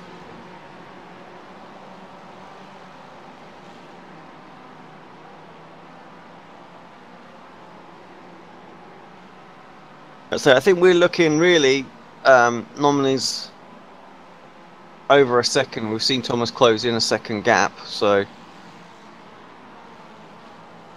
the 2-tire stop for Nom there is even Thomas likes to take 4 tires there. Will it be enough? Will Nom have the pace to be able to pull away? Or just maintain the gap? You know, he was so quick in qualifying. Might just be able to keep this advantage. The other cars coming in. BAD, I'm guessing that's Beta Junior has come in. Yeah, I remember Beta. And Reed Miller also coming in this one. Matthew Katila. Well, he's just had an instant actually, so we'll. No, he's not. Our fuel. Oh. A couple of drivers doing that today, you know, just playing it. Well, I'm not really sure he's played it close either, has he? Because look where he stopped. I mean, he wasn't even at the bus stop, so perhaps just missed a 0.5 or something. Yeah, missed the entry for the pits. You know, just forgot or whatnot on that lap, and yeah, it's paid its price unfortunately for Katila. Yeah, just that 0.5 of a lap you could have done with. But this has set up a bit of a grandstand finisher now in that top class, because we have to wait and see what the different strategies will lead in terms of the lap times and what happened in the final 20 minutes. Right then, we will now take that commercial break, and we'll be back in a few minutes for the closing stages, the final 20 minutes of round 1 of the Ricmotech Sports Car Series here at Daytona International Speedway.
We're back for the closing stages of round 1 of the Ricmotech Sports Car Series, the Extreme Motorsports Ricmotech Sports Car Series here at Daytona International Speedway.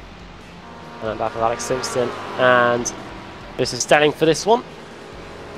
And a reminder, yeah, the next week we will be at Sebring, but 2 of us won't be here. We'll be at the Sim Racing Expo, but we will be driving in a car in the middle of the night, or one of us will, to the Frankfurt airport I will. about this time. Yes. Let's get it right. Yeah, you guys have fun with that.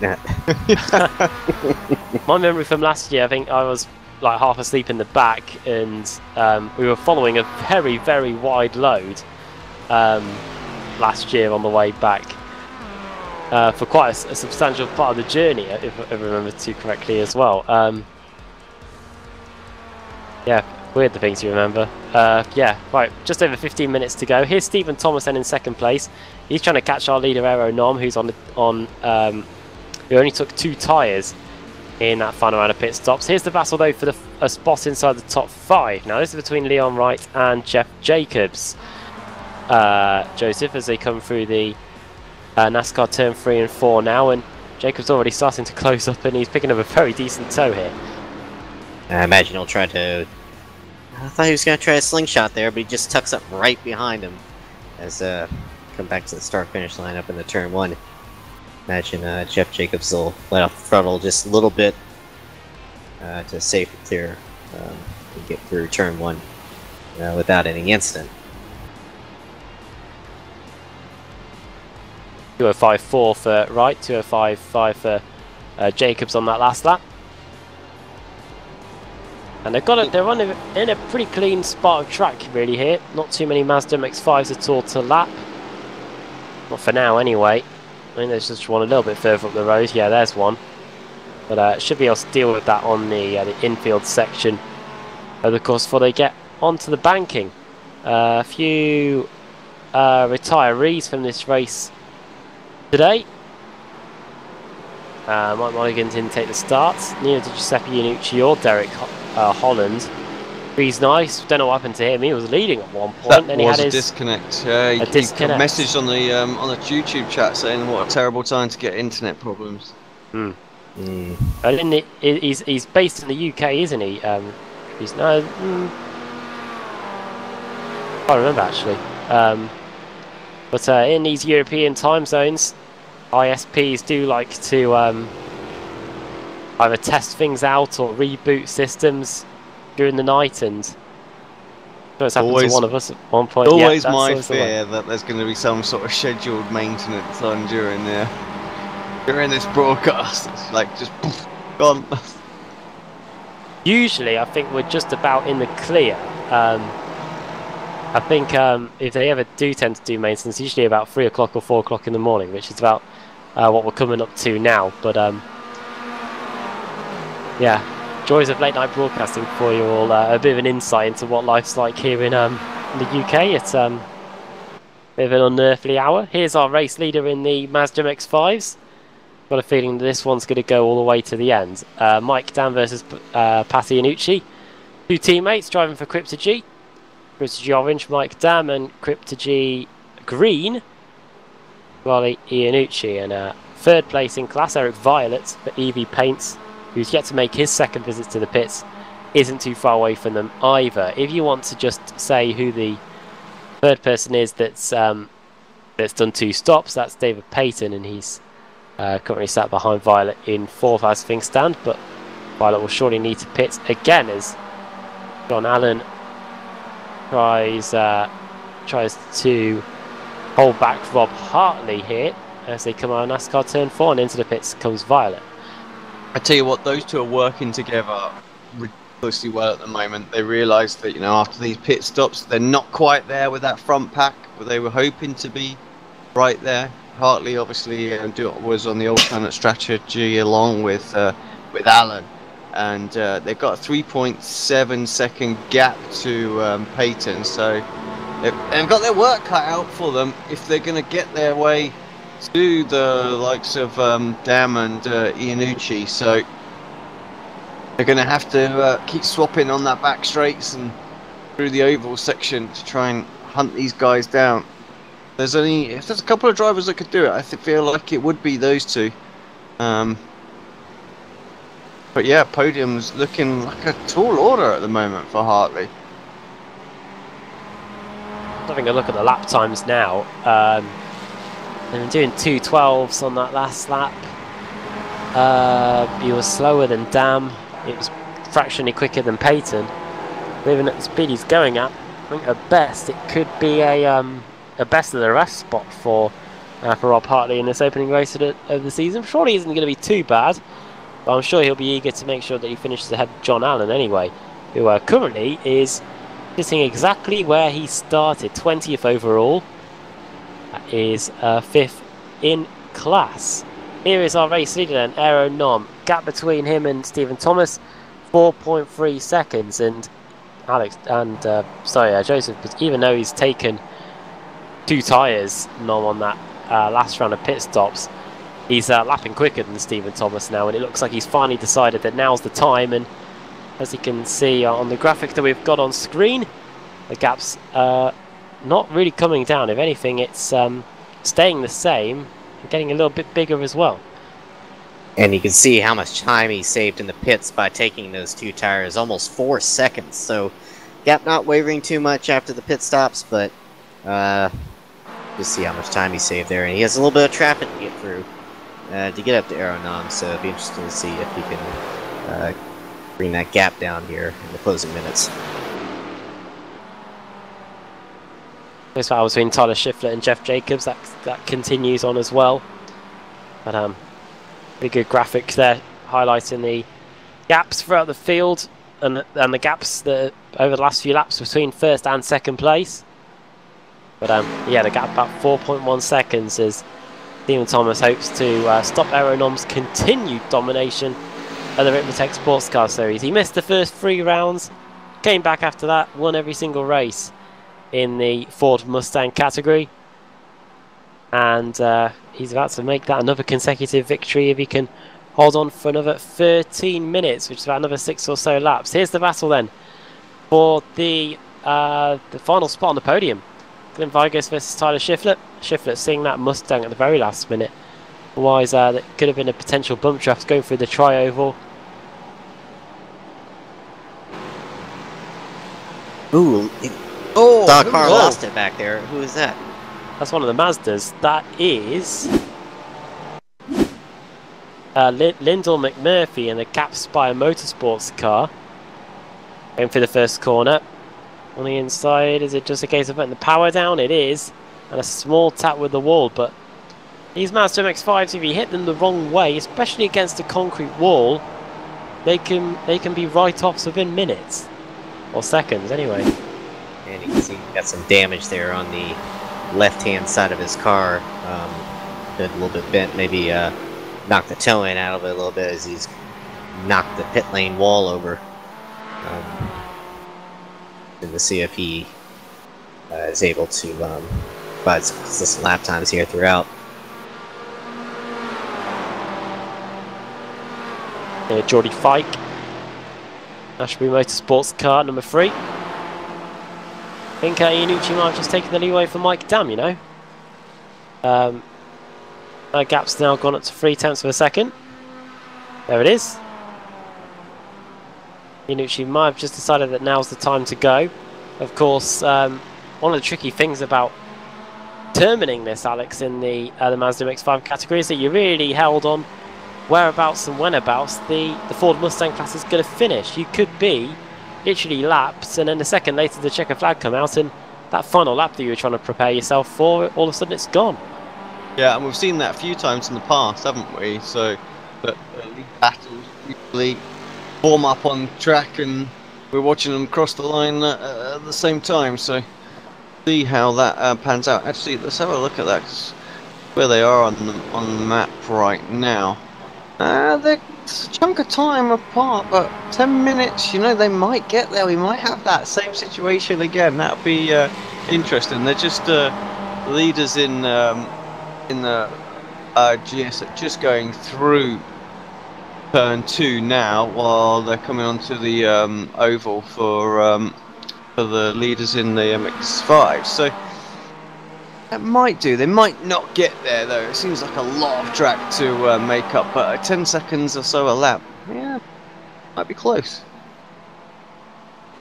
David Payton, unfortunately, he has been caught up by the duo of Hartley and Allen, who have been working together to get some laps in. So It may still be a podium on the cards for Alan and Hartley, and Hartley makes the move. Make the move. It's just internet connection. Sorry. Yeah. Becker there from Peyton. Sorry, I'm busy looking at the timing screen and trick you sometimes. There's a little bit of a blink there for Rob Hartley. Does now go through though. Yeah, he's now. It looks like that Peyton's dealt away with Allen as well, and now it's going to be those two fighting over the third place here.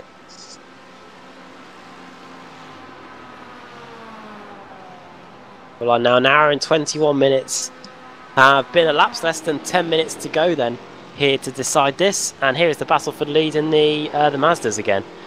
This is this is not Aeronom. This is Mike Dam versus Pasquale Iannucci. Lap times last time around. It was Dam that did a 2:12.3, 2:12.6 for Iannucci on that last lap. And obviously, once you've got a toe like this, lap times are going to start going out the window as we go into the final part of the infield section. A little look at the inside potentially for Iannucci. Nope.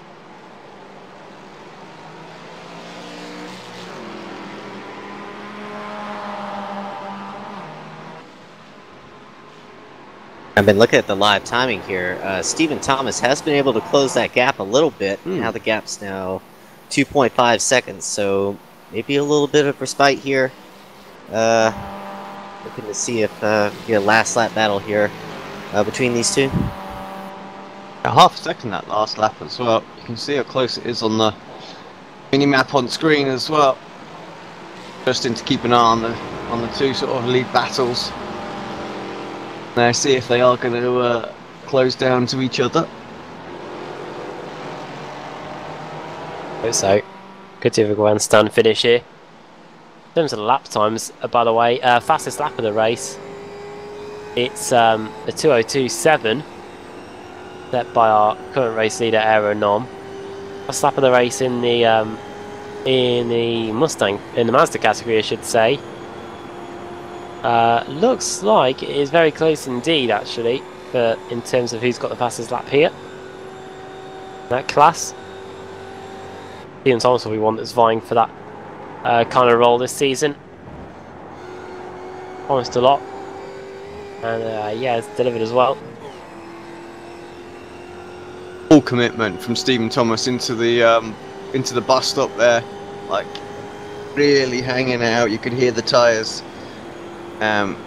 complaining just a little bit there as he launches it through the bus stop, but closed in just ever so slightly. Let's see what the lap times are. I think they're going to be pretty much status quo for this one.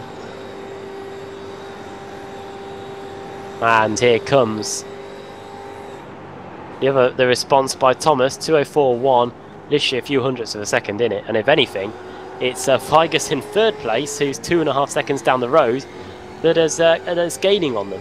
Yep, the quickest of the three at the moment. 5 minutes to go.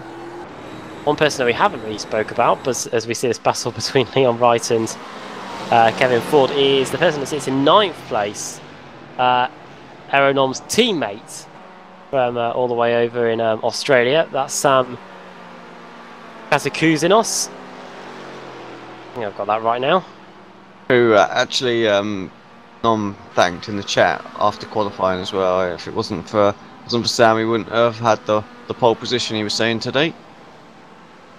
This is going to just be a one-off for Sam.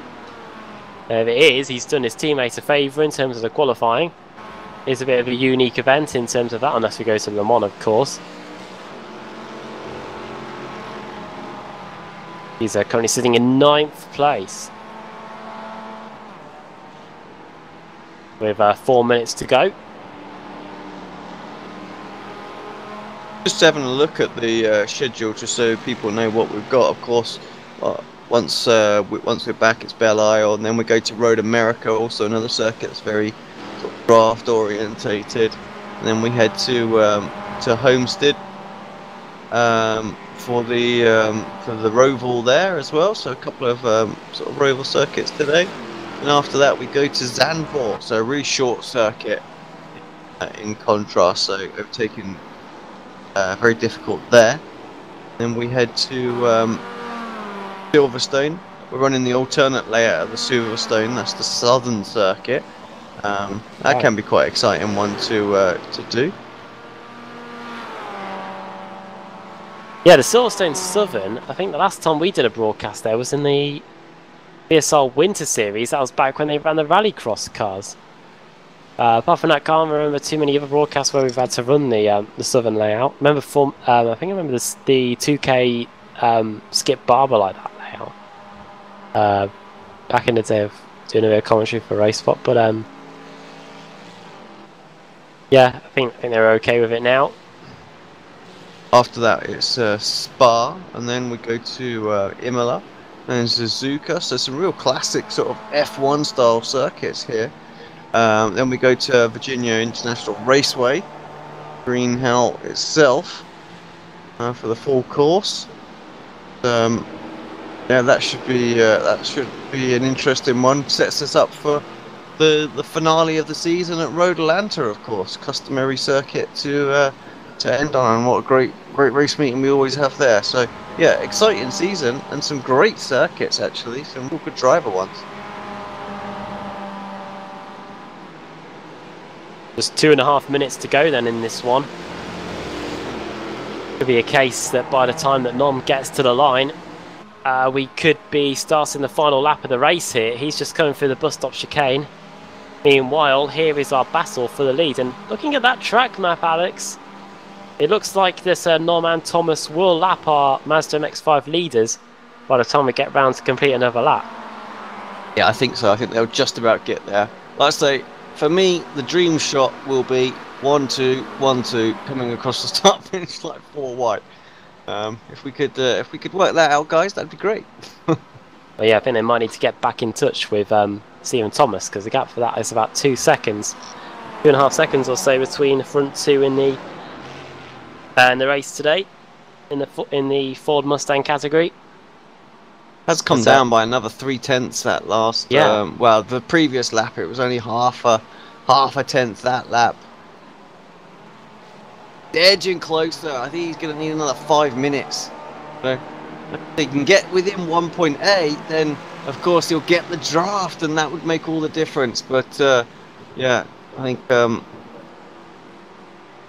did the right thing. Leon Wright into the pits, so he's obviously misjudged the fuel. Needs a splash. That's going to knock him down. Right, of course, you mentioned Adam. He was fighting for the lead earlier on in this race. Where did it all go wrong?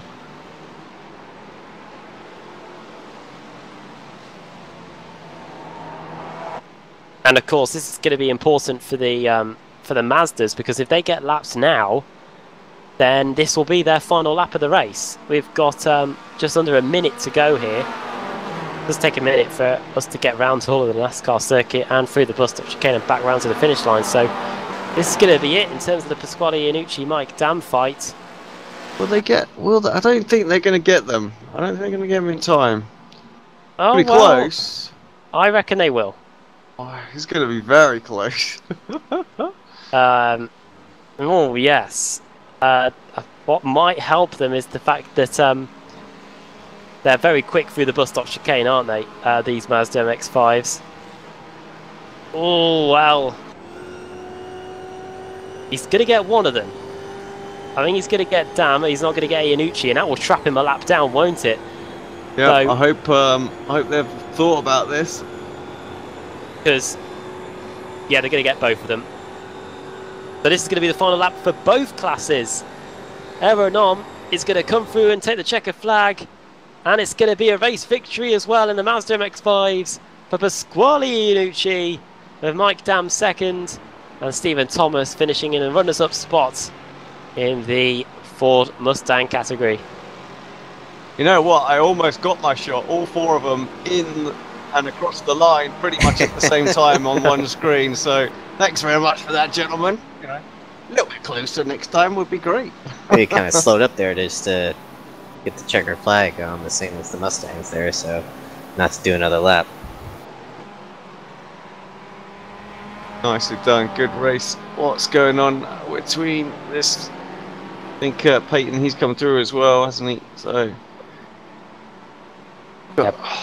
we'll look at some other battles. This is Jacob Beasley, Fike, and Child as they're coming across the line. Nothing between them. Whoa! Easy, did he get it? Ooh. Beasley by 2,000ths, was it? It says that on the battle box, doesn't it? That it's 2,000ths. Yeah, we'll see when the official results come in. It might well get swapped around. This is Raymond Mustangs, yeah. Bader Jr. and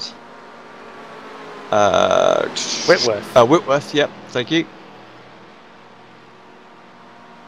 This could be pretty close. Bit of toe off the Mazda there. They come across the line now. It's going to be 11th place for Bader Jr. 12th I kind of place saved him, for really. Whitworth. I think that might be about everyone finished now. It says finish, still says finishing on the screen. There's Ryan Walker, who comes across the line 18th in his first race in the Ricmotech Sports Car Series. Yeah, 3 Well done pit to stops for Ryan, so obviously he got the fuel figures wrong somewhere.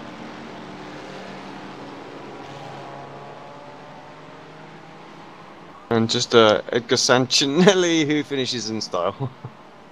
Yep, and that is it from everybody in the field. And credit to the organisers in the stats file, because they did estimate this race would be 44 laps, and they got that spot on. They genuinely have.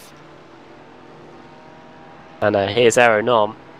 And yeah, Alex, why did we doubt him in that first stint when they were with him, when they were right with him, and he was behind Stephen Thomas, got the 2 tyres in that final pit stop? We thought that might be a opportunity to get Stephen Thomas in with a shout of a win, but he probably had the gap in hand, really, by the time we got to the end of the race. I mean, he's had to do everything there. He's getting pushed now, I think, is he, to get back to the pit lane? So he's literally took as minimum fuel as he possibly could.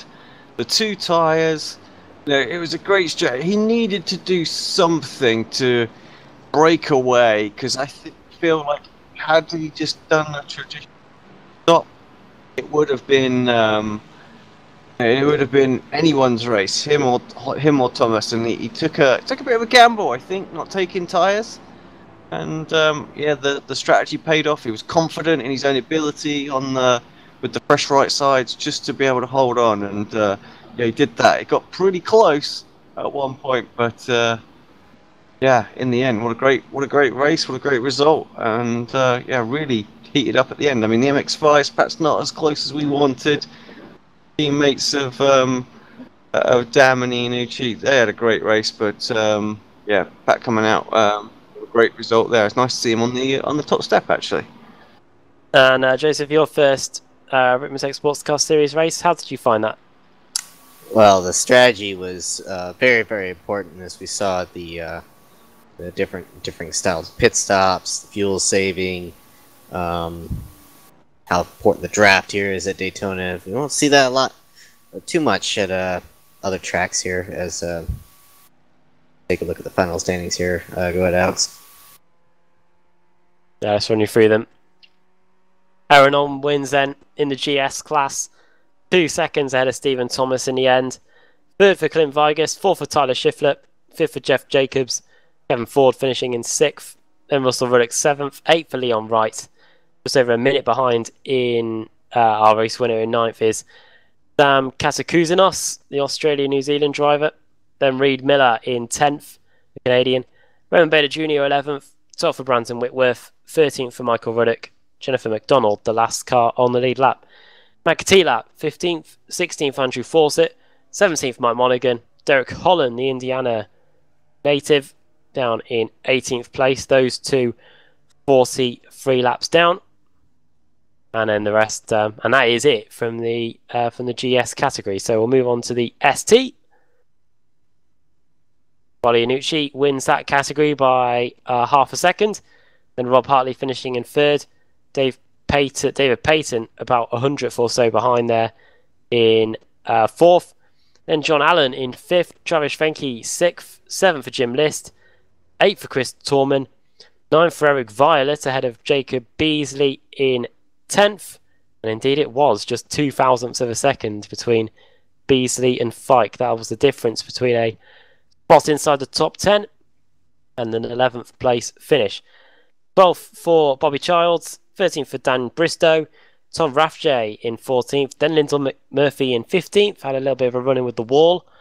Then Mike Taylor, 16th, 17th Andrew Fawcett, 18th Ron Walker, then Michael Key, Edgar Sancinelli, Gary Warbolt, then Jeff Lovell, and then the cars had issues during the race. Dan Walter, Greg Mack, Reese Nice with his internet, and then Brian Colbert was our steward, and Giuseppe Iannucci didn't take the start. Just wanted to see this battle. I can get it. After. Here we go. Because we missed this. This was for the final spot on the podium. So we'll focus on the leaders. But that gap that you just read out there was so close. I've got to see how it panned out for the top for the podium positions. So, oh my word! Look at that. That was for third place, and Hartley come away with that just by Nat's whisker. So, what a phenomenal finish to their race as well. So that needed some love on the stream. So sorry about that. Right then, as we see some of these shots of the post-race scenes, we've got our winner waiting to talk to us down there. In fact, we've got both winners from both classes. We can bring those in. We'll start off with Aaron Nom, our race winner. Well done. Last season was a very dominating display, and today you were able to start the season in a similar fashion with a win today. Yeah, it was a very different race today.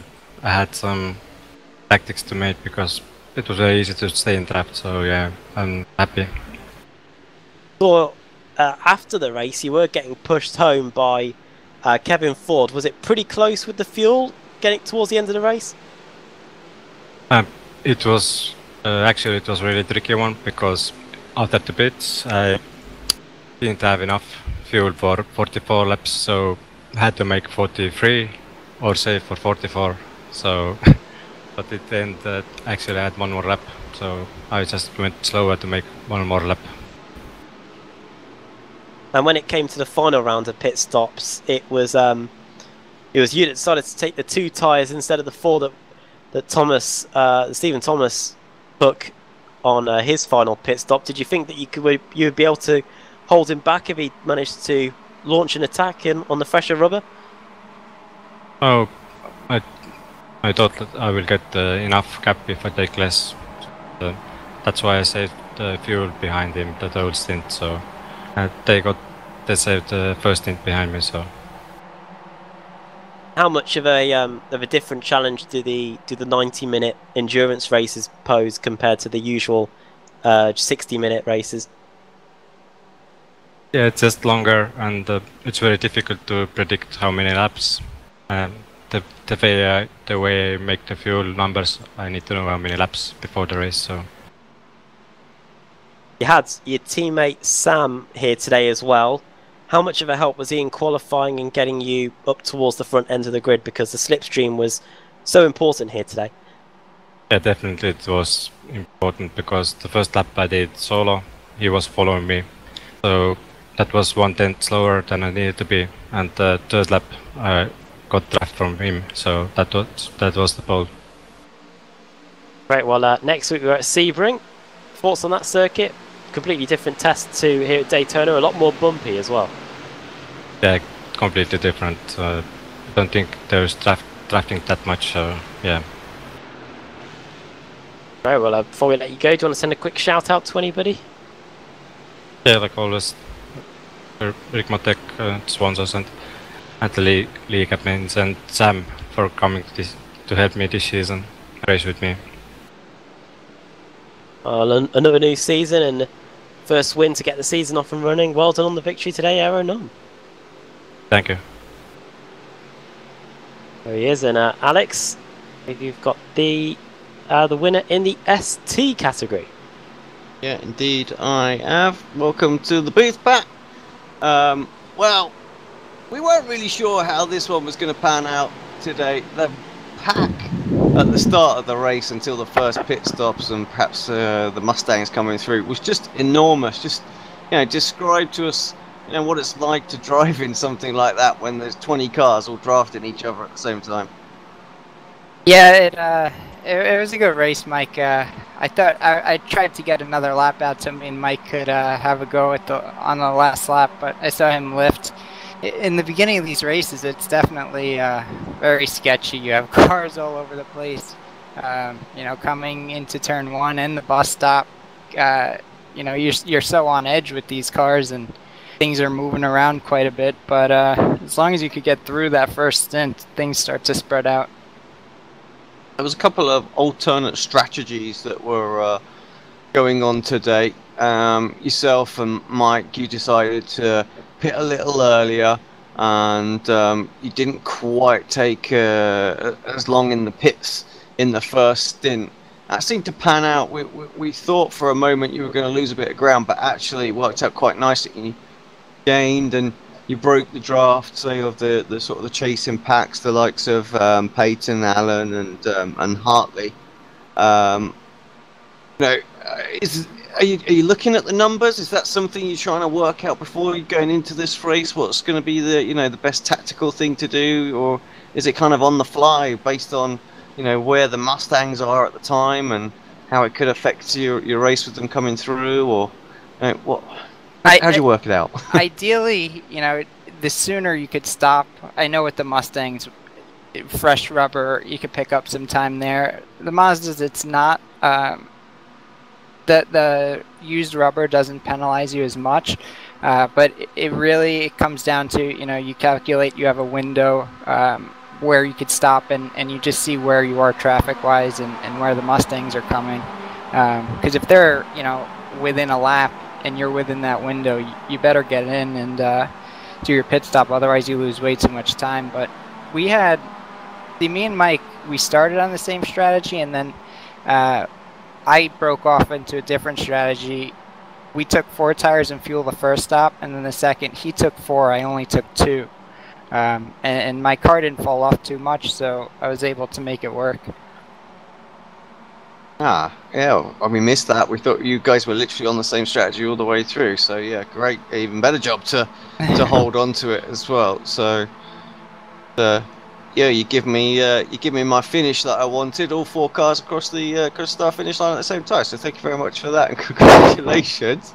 Who do you want to give a shout out to before we start thinking about Sebring? Kevin and Jeff, all the Extreme guys, they do a great job. You guys staying up all through the night do a great job. And Frank from Ricmotech for making this work for us. And TD. It's a lot of fun racing with these guys, but definitely nice to watch this broadcast with you guys doing a great job as well. Thanks very much, mate. Go enjoy the victory. And yeah, we'll catch you again. Unfortunately, it won't be next week, but we'll be back for Belle Isle. Sounds good. Have a good one, guys. Polianucci there, our winner in the Mazda MX-5 category. We have time for one more interview. And it's Stephen Thomas, our runner-up today in the Ford Mustang category. Welcome. Hey, how's it going, guys? Well, you were in the lead after the first stint, but it was a roll of the dice by your rival Aeronom there that saw him get ahead of you in the final round of pit stops. What happened there? Yeah, I mean, I think Aero was just sitting back. I mean, you can trade positions on every lap if you want to here. So he's just sitting back, saving fuel. So I kind of figured that's what was going on, and then he kind of jumped me going into the pits. So I just said I didn't have a good pit stop. I took a little bit too much fuel, but I think he took 2 tires too, if I were guessing, and so I was calling back at the end, but couldn't quite make it work.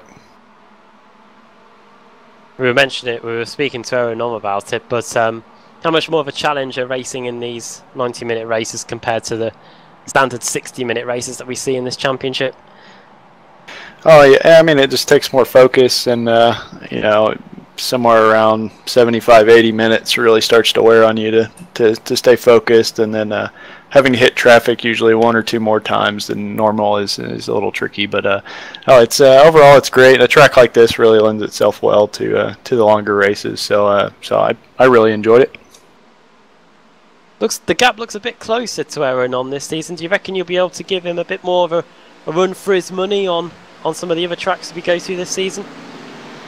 I certainly hope so. I've been working in the off season trying to get a little bit faster every day, but a track like this, you can it kind of hides some of the errors with the draft factor. So we'll definitely see when it comes to a little more technical track just how much I can pull in and try to get a little bit closer. So we'll see here in a couple weeks. Yeah, Sebring next week. Completely different test to here at Daytona. The car's going to be very difficult to set up for that one. Yeah, it's definitely a different track, and with the surface, different surface on that track, it's quite a bit difficult, especially if it's going to be hot.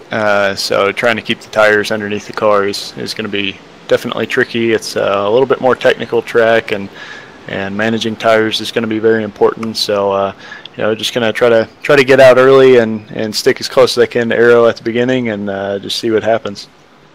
Very well. Before we let you go, do you want to send a quick shout out to anybody? Yeah, I appreciate Frank Rico with Ricmotech just sponsoring the league. He does a fantastic job. Has some great products over there, and as well as TD, his sponsorship's greatly appreciated. So, and then appreciate you guys coming in every week and doing the job you do.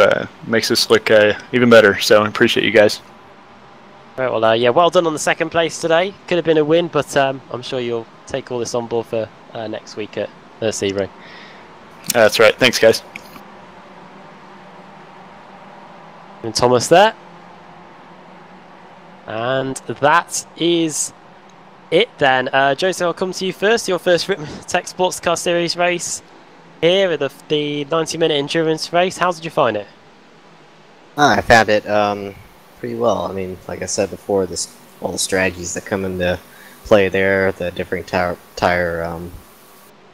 pit stops there, drafting.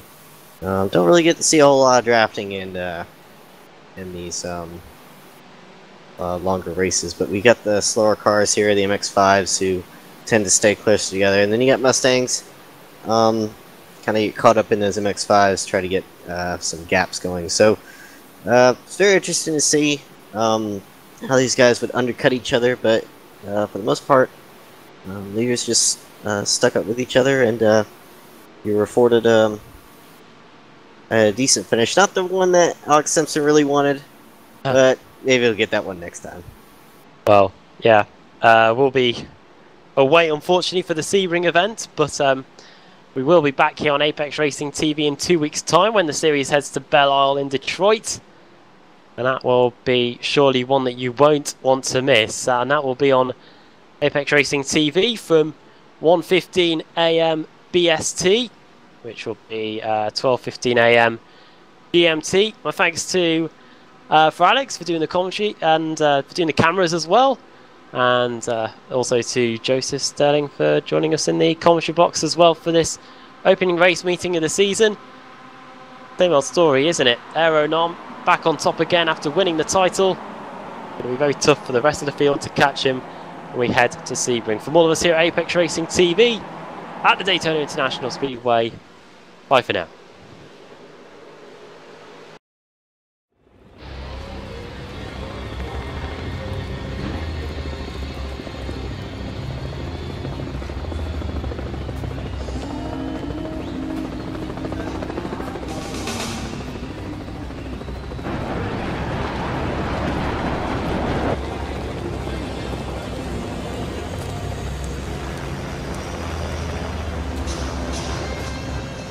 focus,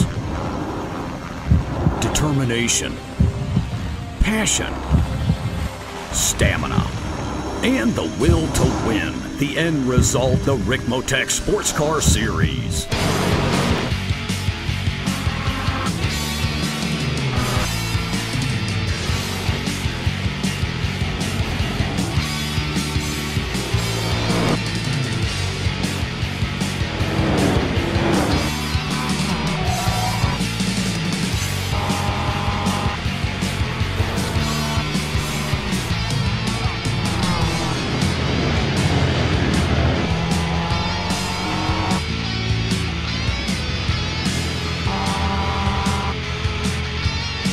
Extreme Motorsports brings you the Ricmotech Sports Car Series, brought to you by Ricmotech high-performance sim racing equipment, and in part by TD's Tree Service. Live Mondays, 8:30 p.m. Eastern.